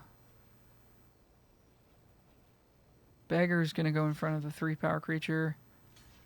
Adversary's going to trade. Cool. Let's try Defiance. I guess Defiance is better put on this Cathar if they have Midnight Ambush, but it's better put on the Archivist if they don't. So, whatever. I guess we'll try it this way. They might have it, they might not.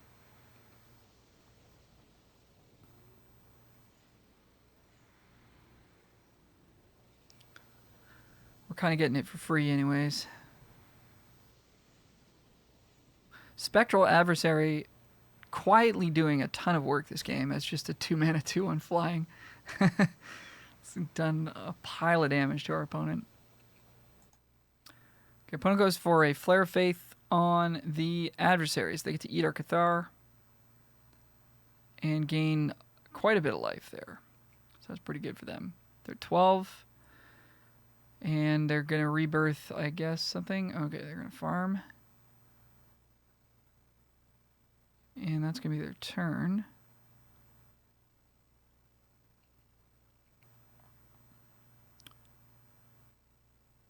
So attacking with the adversary is interesting here, right? Because if we trade, they get to bring it back and they get to put a counter on it. And they go up to 15. But I wonder if they're deciding not to because we just take the damage instead. I don't know. Okay, we're still kind of mana screwed here. So let's farm up a plains. That's a good place to start. Yes, we would. And then I think we want to wrangle. I think it's time to wrangle. I think so. Let's graph, I guess, first. See what we mill. Nice. Hey, this is a nice combo. Didn't think of that. Yeah, I think Wrangler just does it for us here because we can tap the adversary down.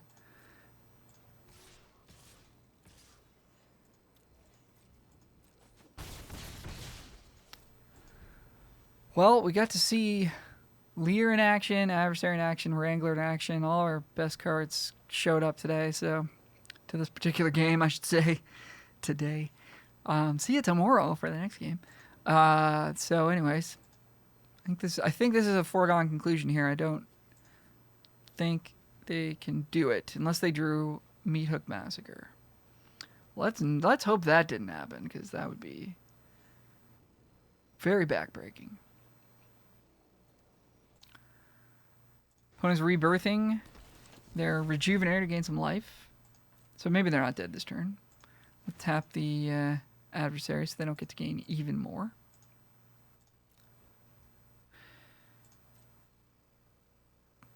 And I guess we'll tap their Rejuvenator since it's a pretty good blocker. Startle. So you have 2 blocks. Alright, they're going to scoop. Don't have to do math. That's nice. See you for the next. We're back. Forgot to take the carriage out of the deck. This hand's pretty bad. Opponent's on the play. We got nothing going until turn 3. I mean, we got both our colors, though. We put 2 drops in our deck. I think we trust our deck to give us a 2-drop over the first couple draws here. We got three looks at it. 1, 2. We got 2 looks at it. So, I don't know. I mean, both your colors. We have cards that matter. I think it's fine to do this. Commando. I think we play it. Well. So if they've got ambush, we don't want to play it here. But if they've got flip, I guess we still don't want to play it here because if they flip it, that's cool because then we get to resolve our 3 drops. So yeah, we're definitely not casting it. Yeah. Here we go. Okay, so they probably do have flip. Let's see if they want to use it. No, they don't have flip. Okay, that's good to know. That's good to know. Let's get in for 3. So a slow start from our opponent is letting us get in this game a little bit. Startle, okay. Cast our Morning Patrol. Next turn we're going to try to Oregon Horde, if we can. Firmament Sage. Not a great one, I don't think, in this spot. Let's get in with both of our creatures, since one of them trades up and the other bounces off and doesn't tap. Opponent just takes all the damage, which is nice. I think we hoard here. It's better than going farmhand and nothing else. It's better than clearing Cathars, I think, because we do want to hit land drops, right? We would like to actually find a land off of this. Is it better to play Cathars? I don't think so. Oh boy. You ain't making it easy. I guess we want Scott Wrangler. Next turn we can farmhand. Get a land that way, I guess. We need double blue, though. Stupid carriage. Talking smack about you, carriage. You better come through for us. Okay, they're going to draw a card on the day-night switch. We're going to draw Revenge. So they could still have flip if they've drawn it in the last couple turns. So let's get in and see what's up here. They could have Revenge. They could have a trick. Okay, they do have a trick. And that's a trade we're okay with.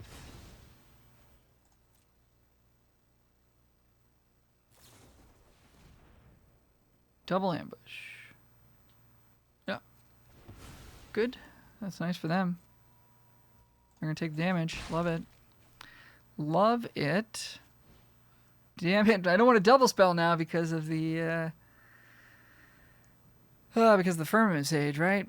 Oh, shoot. Well, that's annoying. So I guess we play Cathars. I mean, Scott Wrangler isn't even good here because we don't have any creatures anymore, so... Sure, let's Cathar. I want to give them another card for free.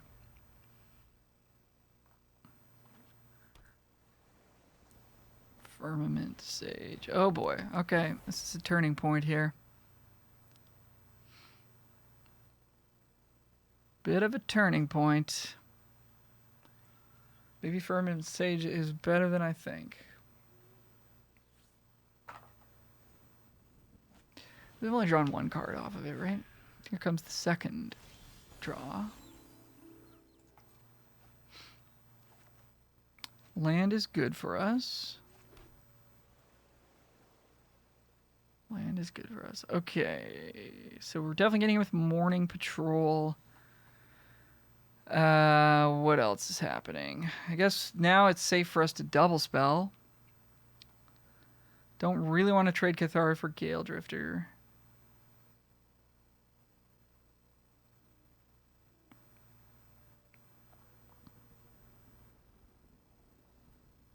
So I think it's just Morning Patrol. It might be nothing even. Nah, that can't be right. That can't be right. Let's get in there. Get in there, Morning Patrol. Come on. Oh, we could have Startle. No block. Okay, nice. All right. Getting a little sassy over here. Apologize. Okay, so now we get to double spell. Find land 6. So we actually might get to play Phantom Carriage this game.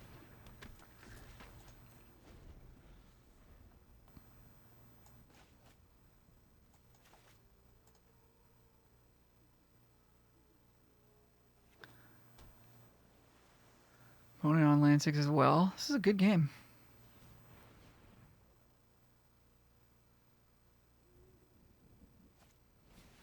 Falcon Abomination. Yep. A lot of dudes over there. A lot of dudes.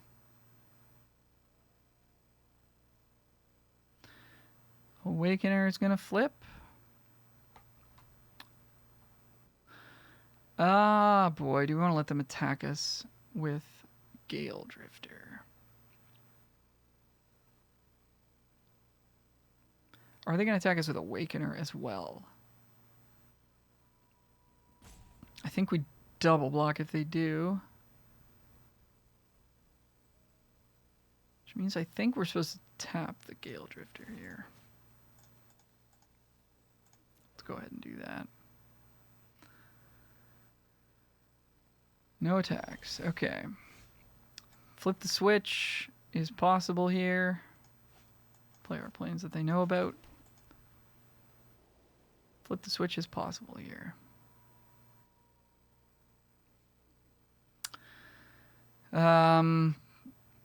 Attacking is not great. They have good blocks. And we don't really want to revenge the Awakener because they just get to draw it again and draw another card off of it. So we're in a bit of a pickle here. We do want them to activate the Awakener so that we know that they can't cast Flip. But we don't want to lose that value. We don't want to revenge. We could tap the Awakener. But that doesn't force them to do anything. So I think we do have to just play Carriage here and hope they don't have Flip. where we're at. No flip. Carriage lands. Oh, yeah. We would like to take that action. Okay, do we want a 3-1 flyer, or do we want a 2-1 flyer that loots? Or just like a random card? Probably the 2-1 that loots.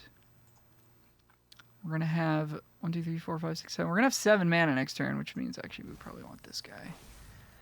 Because I don't think that 2-1's ever getting in.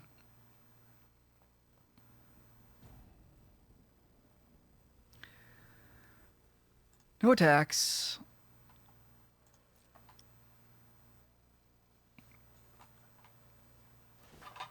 So kind of like we would like to be able to cast Graphkeeper and, pardon me, and Revenge in the same turn. That's why I put the Graphkeeper in the graveyard there. Awoken Demon. Foul play. No! How could you? That's so unfair. Wait a minute. Do we even care about tapping that, or do we just want to tap the 4/4? Because we want to tap one of these flyers so that we have attacks on them, right? Yeah. We still got double block on the 4/4. They didn't attack last turn with it, so I don't think they have a trick.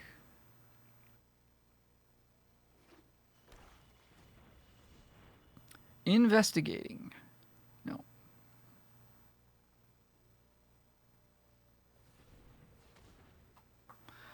Well, we talked some smack about Phantom Carriage. Is it going to be the MVP this game? When you cast it, it's good. It's just the times that you draw it and it doesn't do anything because you can't cast it. Ugh. Okay. Spoke too soon, guys. So they're at 10.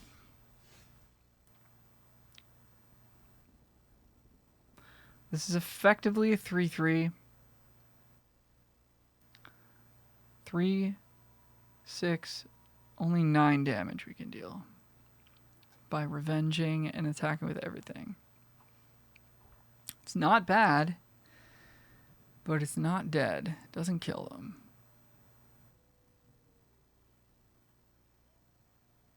Whereas if we play a little bit of a slower game here, we could play Vet and Graphkeeper. Kind of clock them that way. Man, I don't hate Revenge of the Demon and then just attack with everything, though, because they got to make blocks. They're going to lose things. They might have Startle, though. They were very careful to not tap blue. Them having Startle does kind of change some stuff. Kind of. Like they would get to eat or token, I guess, or something. And they would have a thing to sack to the Awakener that they would get back. Oof, that's tough. So if they have Startle, this attack's kind of bad.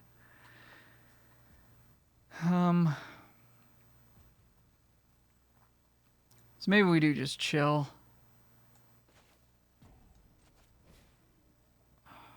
Do we, though? And if we do we hold up Revenge or not? They have 2 flyers we have to work our way through. That's the thing that's really bugging me. I mean, we're at 20, so, like, we're okay. We're not under a ton of pressure. They've got this Firmament Sage. That's accruing value for them.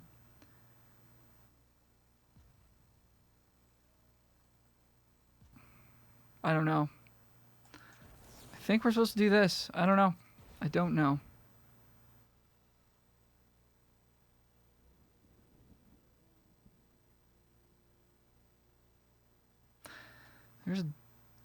I guess if they got Startle, they could also double block, couldn't they?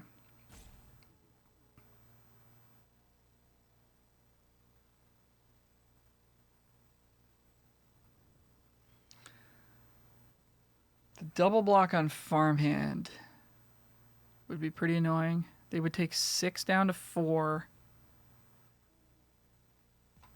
And then we would just play Graphkeeper at that point, I think. Wouldn't even bother. Well, we're already doing this. I mean, they have Startle. We know that much because they keep pausing with mana. So put the Awakener on top.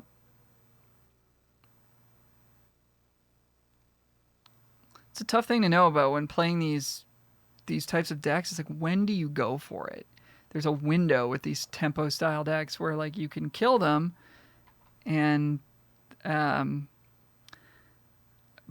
you know, if you mistime it, then you just kind of lose. And we don't want this game to go on too much longer because they do have a value engine in Firmament Sage. They got 3 cards in hand. They have a board. They have 2 flyers. Like, we're not gonna have a ton of opportunities to get in for damage like this one. So this is the reason I did this. Whether or not it's correct is so hard to know. Block, take 4. Interesting choice.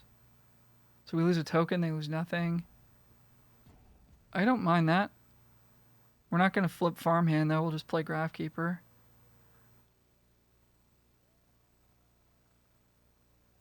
They're going to startle the 3/3. It's just to gain life. No. Double block. There it is. Okay. Again, don't hate this that much. Yeah, they're going to use Startle. They're going to get to kill our thing. I mean, that is a 2-for-1, which is pretty gross. They're going to take 4 down to 6. Do we flip the farmhand here? Or do we just cast the 3/1? We're always going to have this threat of activation, so that's probably fine to not do it here. If we did do it, they would take 3. They would take 6 down to 4. As it is, they're taking 4 down to 6. I think that's okay. Okay, they didn't have it. Okay, well, in that case, I'm really happy with how that went down. Let's flash this back. So what do they got then? Ambush? Which they're going to use? No. So what the heck did they have the whole time? Well, that worked out really well. So I guess in hindsight, that was a good move, I think. Still haven't won the game, but that seemed favorable to us. They took a bunch of damage, and they lost a 2/2 flyer. We lost a 3/3. And I think the flyers are the more valuable creatures in this matchup and in this current situation. And them losing a creature makes Awakener so much worse. But if they had Startle there, then they have a free sack fodder for this. So, man, it's wild. Okay, Crawl from Cellar. All right. Yeah, that makes some sense to me. So they've drawn 2 cards off the Sage. That's pretty good. 4 mana, 2/3, draw 2 is good. But not excellent. I mean, I guess if it's guaranteed to draw you 2 every time, then that'd be a different story. Okay, we got a Revenge. Don't think they can attack here.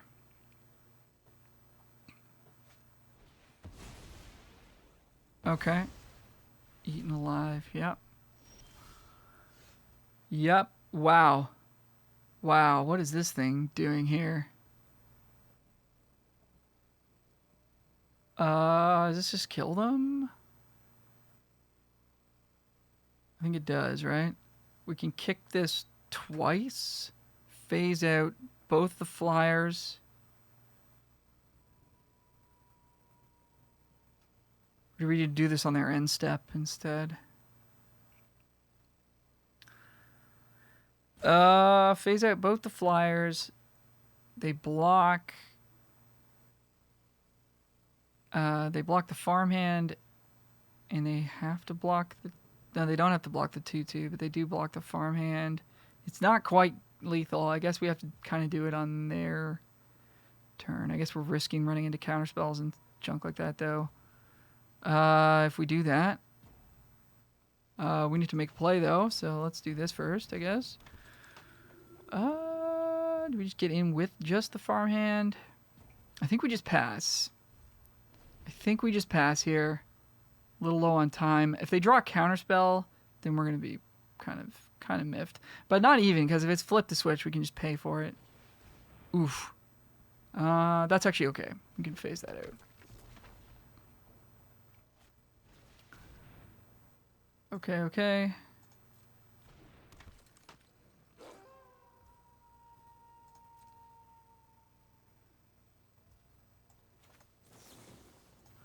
Okay, we have to be able to win from here. We have to.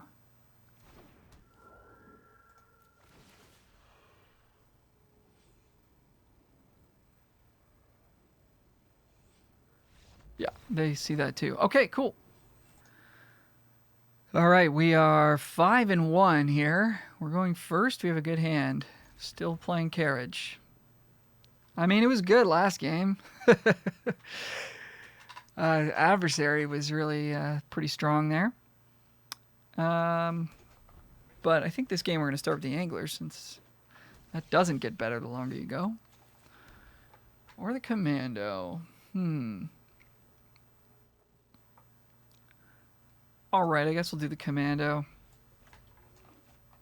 Makes our startle a little bit better. In theory, anyways. They won't have... like if they played like a 3 toughest creature, we'd still be able to attack them. As it stands... we're attacking. And see if we get to use Startle here. We will. And I believe we should, because it's a 2-for-1. Could also draw Luminarch Ascendant, or Lunarch Aspirant, or whatever. Luminarch Ascension. What?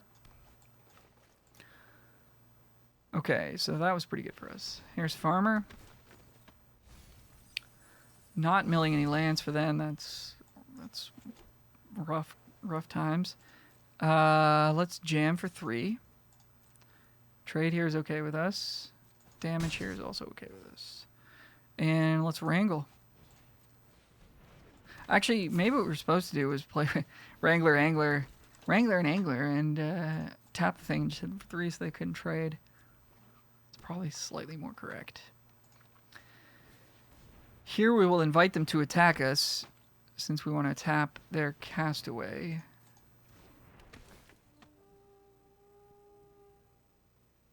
Timberland. Yeah, that's fine. Come in for 2 if you want. They do want. It's okay with us. I guess this Timberland guide's kind of annoying because it can trade with any of our things. All right. So next turn is going to be an adversary turn. Feel like that means we don't do anything here because I don't want to trade for this 1/1. Even if it was Bait Hook Angler, then we would have to spend 2 mana to bring it back. So yeah, I think we're just passing. That's pretty good for them. Let's pass. It's nighttime. Forgot about that. Forgot there was day-night even happening because they played Liberator turn 1. Okay. Tax. Come on in.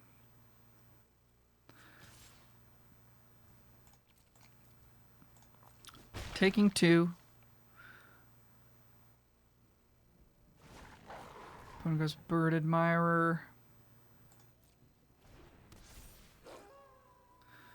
We're going to go Adversary and phase it.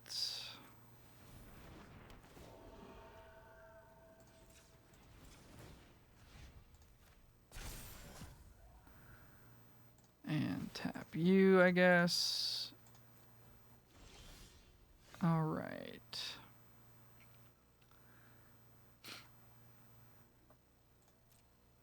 So now we want to get in with these 3, I think. And if they block, we just Bless Defiance. Is that even correct?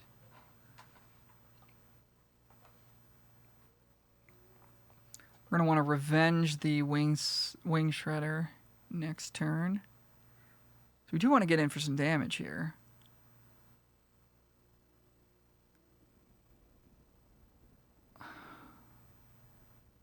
This Timberland Guide is making life pretty awkward. I feel like we don't want to attack with a Commando.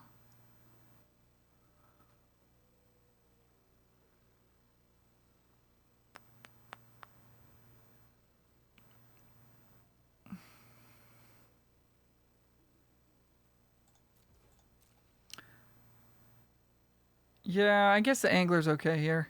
We can Blessed Defiance and then flash it back, and then we've got Scob Wrangler to tap Shredder, so we don't have to worry about Revenge of the Drowned having to cast it for next turn. As long as we've got the Wrangler, we'll be alright there. I guess they could have Geist Wave here, that'd be kind of sick. Or, Fading Hope. So we get a 1/1, and then we get another creature flying here. Boom. Okay, not bad, not bad, not bad. Oh, and we flipped it back today. How nice. Never, never think about that. Well, I do sometimes, but not as much as I should. Farmer maybe in here? No, nothing. Harvest Tide Sentry is the play. We're gonna wrangle.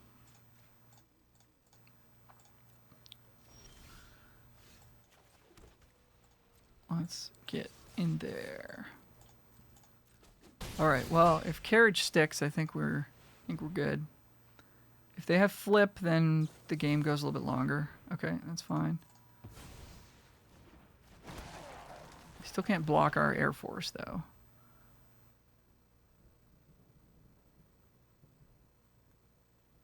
Two turns to find something here. They're gonna forego it. All right. Well, we'll see you for the next round. We're back, 6-1. We are definitely going to mulligan this hand because we have nothing to play on the first several turns of the game. I mean, I guess we could trust our deck to hook us up with a 2. We don't even have a 3, though. So even if we do draw a 2-drop in a timely manner, we're still going to be pretty far behind, I think. So, I mean, maybe if these were like creatures, but Revenge is not very good when you're behind on board, and I feel like we're starting behind on board this game for sure if we keep this hand. So mulligan is my choice. And this hand is way better. So there you go.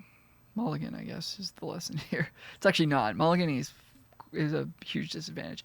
So we want Wrangler, Angler. We want Defiance because that's good with Angler. I think we want Startle as well. Dare I say we should put Organ Hoarder back? I think we should. That's what I'm doing. Come at me. Opponent leads on Mountain. We are off to the races here. Leer in hand for us. Card which did do some work for us in one of the games. Covetous Castaway. That's very good. It's going to block our Angler all day.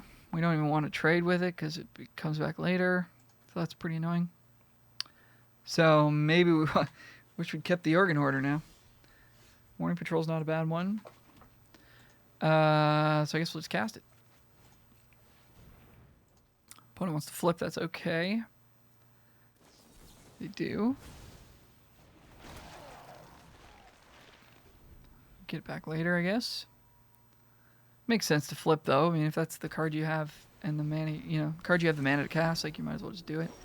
Spellrune Painter. Presumably was their draw for that turn. So I guess we're going to be using Defiance in a more defensive context. So what we could do is play Scob Wrangler and have Startle and Defiance up, or we just play Morning Patrol and like take a hit or whatever. So I think we just get Patrol into play, or Morning Apparition or whatever. Let's get this thing into play, start clocking them, put some pressure, spend all of our mana too, which is pretty important. But we do want to get these spells out of our hand at some point to make our Leer shine. In for 2. Opponent flips to Knights. That's pretty good. Guess we're getting in for 2 in the air. And we're going to try and double spell. Would not really appreciate them having flipped the switch again here, because I would like to start with Farmhand. Startle. Okay.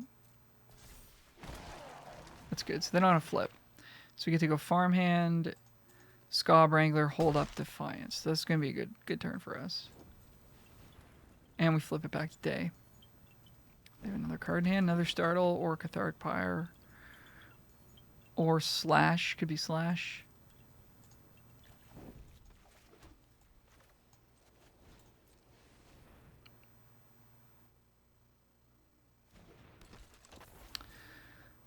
Cathartic Fire. Don't you dare. Don't you do it. Play with fire. Okay, so if we want our Blessed Defiance token, we could take it here. Otherwise, we could try to block the painter, which will be...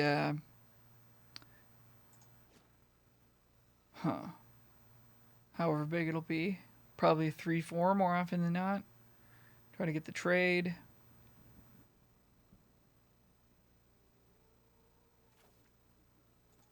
Sure, I guess let's try to get the trade.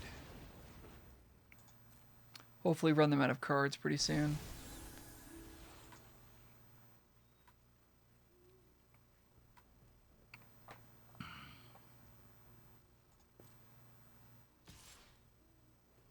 Don't want to get 2 for 1 though. I think we just take the damage here. Really don't want to get 2 for 1. We're at 18. Does that mean we should have used Defiance there? I don't know. Maybe. Here they go again with their flipping it to knights. So what? I guess we just pass the turn back, right? Attack for 2, obviously, but we got adversary. Slash, we have Startle. Slash, we have Blessed Defiance. I think we just play a little D here.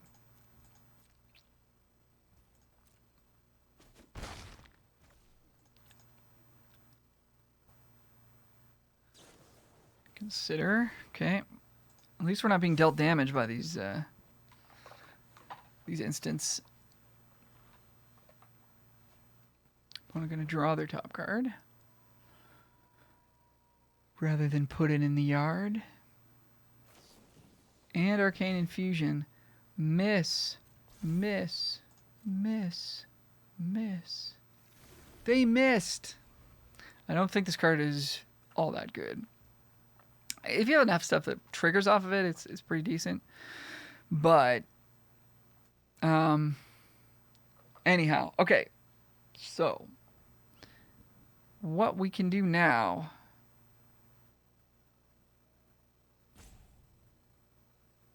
is thinking, do we block with Bait Hook Angler, go with Blessed Defiance? They're gonna have a spell. It could be a removal spell, so then we get 2 for 1, but if it's not, we could phase out their Howler, but then we still don't get value off for Defiance, do we? No, we don't. So maybe it's correct to just play Adversary right here and just phase this thing out so we don't take any damage. I think so. I think we just do that. A simple play is oftentimes the right one.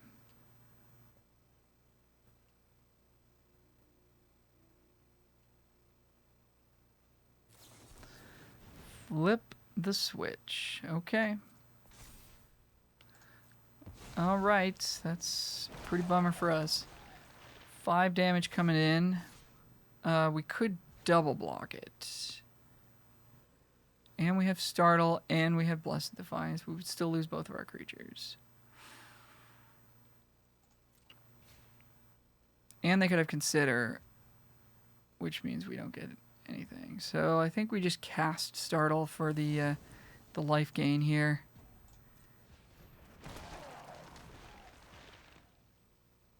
And probably, yeah, I think we just take 5, I think. Doesn't look like they have anything, though. So maybe we do just go for the Defiance play.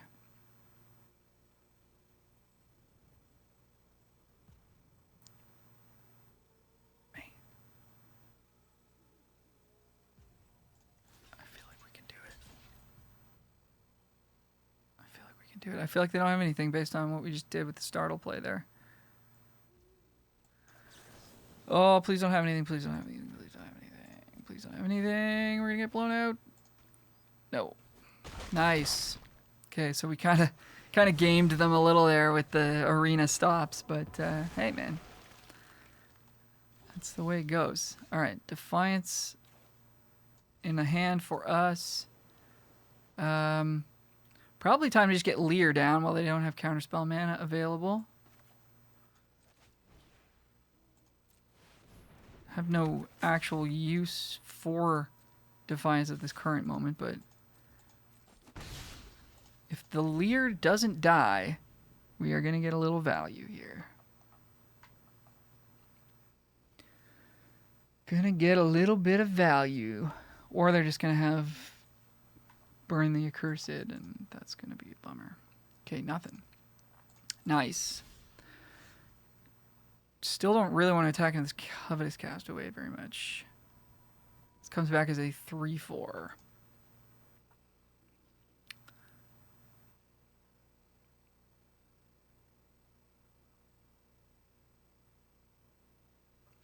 But I mean, we could really just start putting the hurt to them.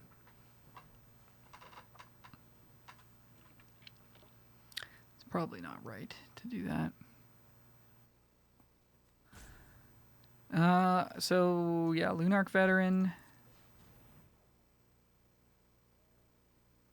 is a good place to start. Getting in for 1, I guess.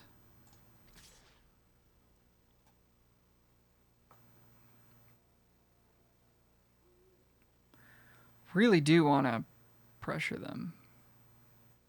I just don't want them to like hand them a 5-drop to play next turn. That's the annoying thing about this. I mean, we do get to just attack into it with Defiance up, I guess, next turn as well, which makes their life a little bit difficult. Yeah, let's do it. Let's do it. We gotta start winning. So they're gonna draw something good eventually. Hello. They're not the only ones with. We're not gonna get to. This is annoying. Okay, they're gonna kick it. So they're gonna get to eat our token, right? Because they can phase out Leer. So if we want a Defiance, our token to make sure it gets in, then we would have to do that, but we're not going to want to do that. So yeah, I guess we just lose our Leer for a turn. They can trade with the farmhand. They can eat the token. I guess we have Defiance in hand, actually. Yeah, but if they do it this way, we actually can't flip the farmhand. We can't flip the farmhand because we don't have a. Oh man, Coven, you know, so nice. So we're losing our farmhand. Well, that went really badly. Wish I didn't. Wish I did not make that attack. Didn't put them on the Mythic Rare. So what did we really lose there? We lost a farmhand. That's it. That's not too bad. We get our Leer back, which means we have another crack at Defiance, but we have nothing that can actually get through the Skrillex. We'll take 2 here, sure.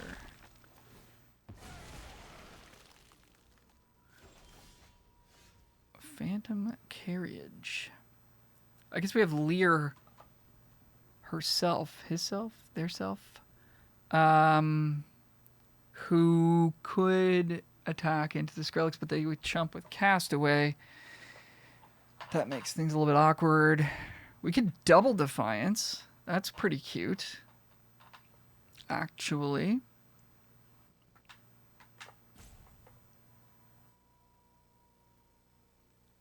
Or we just cast Phantom Carriage. I think we just do the simple play. The simple play. Let's take action. This is I think a situation where the Archivist is going to maybe do some work for us. Just have to find some ways to get it in.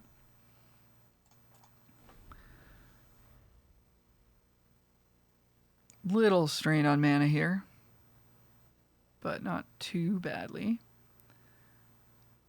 Good on life total. We're ahead on board. They remove Leer. We're a little bit behind on card advantage, but so I'm gonna say based on this game that Leer is better than has been better for us than Borrowed Time would have been.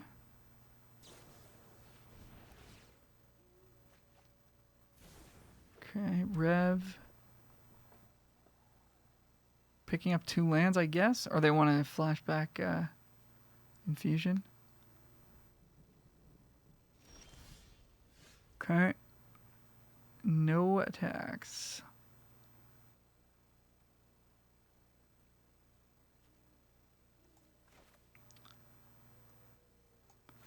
Well, let's try and get in for 4 in the air, I guess. I don't like trying to double Defiance here.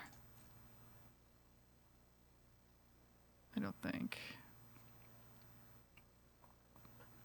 I actually don't hate attacking with the Lunarch Veteran, though, because that gives us another creature in the air.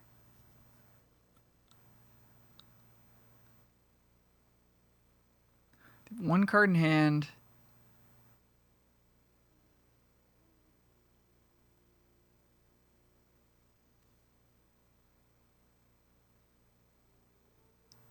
If it's a removal spell, they get to 2 for 1 on the Defiance.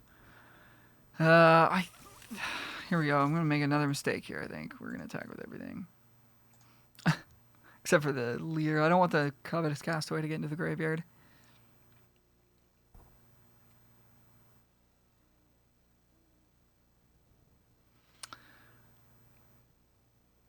Not seeing how they can block and actually successfully kill our Carriage because we have Startle. They would have to have like exactly a 1-mana spell in hand. So let's see what they do here.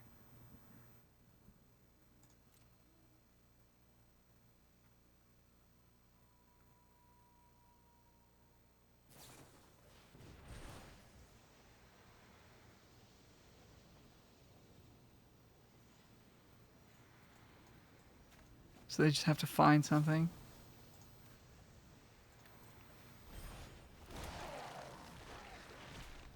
And then if they do, we've got Defiance or whatever. Yeah. All right. So here comes Revelation cards. And now do we want to save... do we want to cast Defiance? I don't think so. No. Let's do this. So, okay, so now I'm thinking about Burn Down the House. So if we cast Archivist and they have Burn Down the House, that's one of the ways we would lose this game.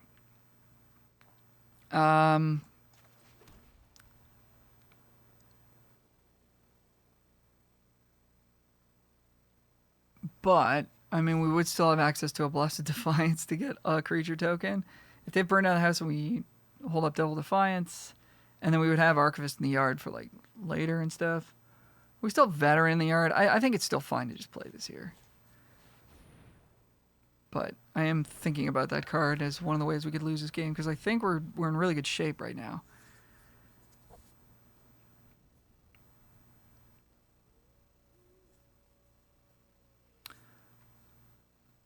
We will see. Opponent goes to attacks. Come on in. No attacks. Passing the turn. Taking our turn. It's nighttime. Swinging for not quite lethal just yet, but we'll swing with all of our air force here. Get our loot trigger. Could have played Lunarch Veteran before, actually.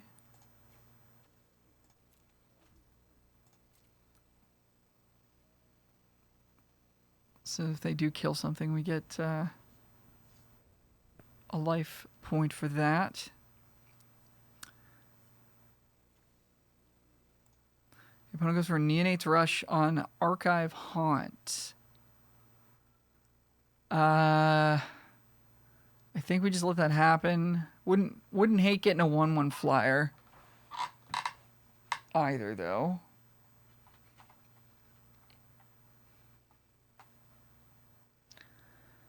They're taking 6, putting them to 9, which means the Defiances make it lethal next turn.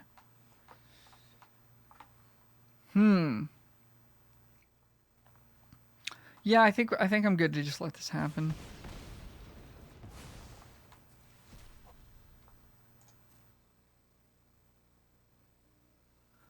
We have another Neonates Rush. No. Okay, taking a pile. Okay, so now, I mean, we've got lethal next turn. Again, thinking about burn down the house. Do we want to play Lunarch Veteran?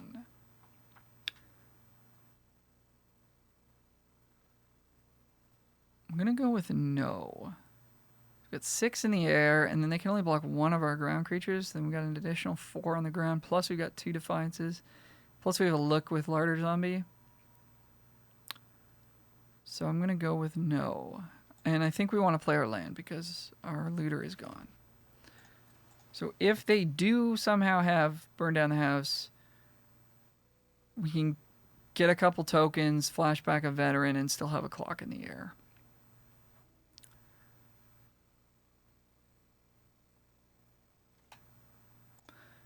Okay, opponent takes their turn. Pause on end step for a little while there, so it seemed like they might have something, but I'm not sure what it would have been that they wouldn't want to cast it.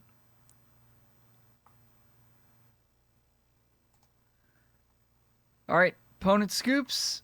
We get there all the way to 7 today, folks. Right on. So I did have a comment on the previous video saying, can you do a little review of the deck, how the draft went, how you liked each card? So let's do that now. So we did get to the trophy here. Deck was quite good. We drew well. We were on the play a good amount of the time, which those things are both pretty important. I did want to cut Phantom Carriage at some point, and then I kind of forgot to. I would have cut it for, I guess, Candlegrove Witch, but I'm not sure that that would have actually been correct. This did do some work for us in the games after, and we don't have much top end in this deck. Not that you ever need very much, but like we only have 1/5, 1/6, so I think it was probably correct to just leave it in, and that's what I did because I forgot to take it out. So what else happened? I mean, our draft I already sort of went over. We got deep into blue. We got shipped a bunch of blue. That's just kind of just getting lucky. Our white cards were good. Cathar Commando was solid. I was happy with it over Candlegrove Witch. Never really needed Coven all that much, but just the third power is pretty nice on this card, I will say. And our deck is not particularly well set up to give the Candlegrove Witch flying, so that's something to think about when you're choosing between your white cards. Larder Zombie was excellent. There was a couple games where it was... there was one that we lost, actually, where we were flooding out, but I actually think we could have won if had not forgotten to activate it on one turn. Defiance was excellent, as it always is. Veteran was excellent. Adversary was excellent. Wrangler was excellent. All these cards, I mean, we know a lot of these are good. Revenge was very good, but this is a card I kind of struggle with, whereas like some games I cast a bunch of Revenges and just lose anyways. So I think what I will say about this card is that it's very good when you are beating down, or when you're ahead, or when you're at least in a situation where the game is close. But if you're just sitting back on defense and you don't really have much of a board and you're just putting your opponent's creatures on top, I think you will eventually lose games like that. So worth noting there. I don't even know if we ever cast Organ Hoarder. Maybe one time. It's great though. Cap's great. Clearing Cathars was fine. Lear I think was good. You got to have some spells for it, but a couple Startles and a couple Blessed Defiance. This card was quite powerful for us a couple games. Phantom Carriage was just okay, but it performs as advertised. If you can pay 6 to get a 4/4 flying, it's going to probably be the biggest thing in the air, and it'll do some work for you. So there you go. Blue-white Flyers deck with a little bit of Disturb synergy. And we got the trophy. So thank you so much for watching. If you did enjoy this video, please click like and subscribe. Leave a comment. Any questions, any feedback for the channel, would appreciate it very much. Follow me on Twitter, twitter.com/howtodraftmtg. We'll see you for the next one. Thank you so much. Bye for now.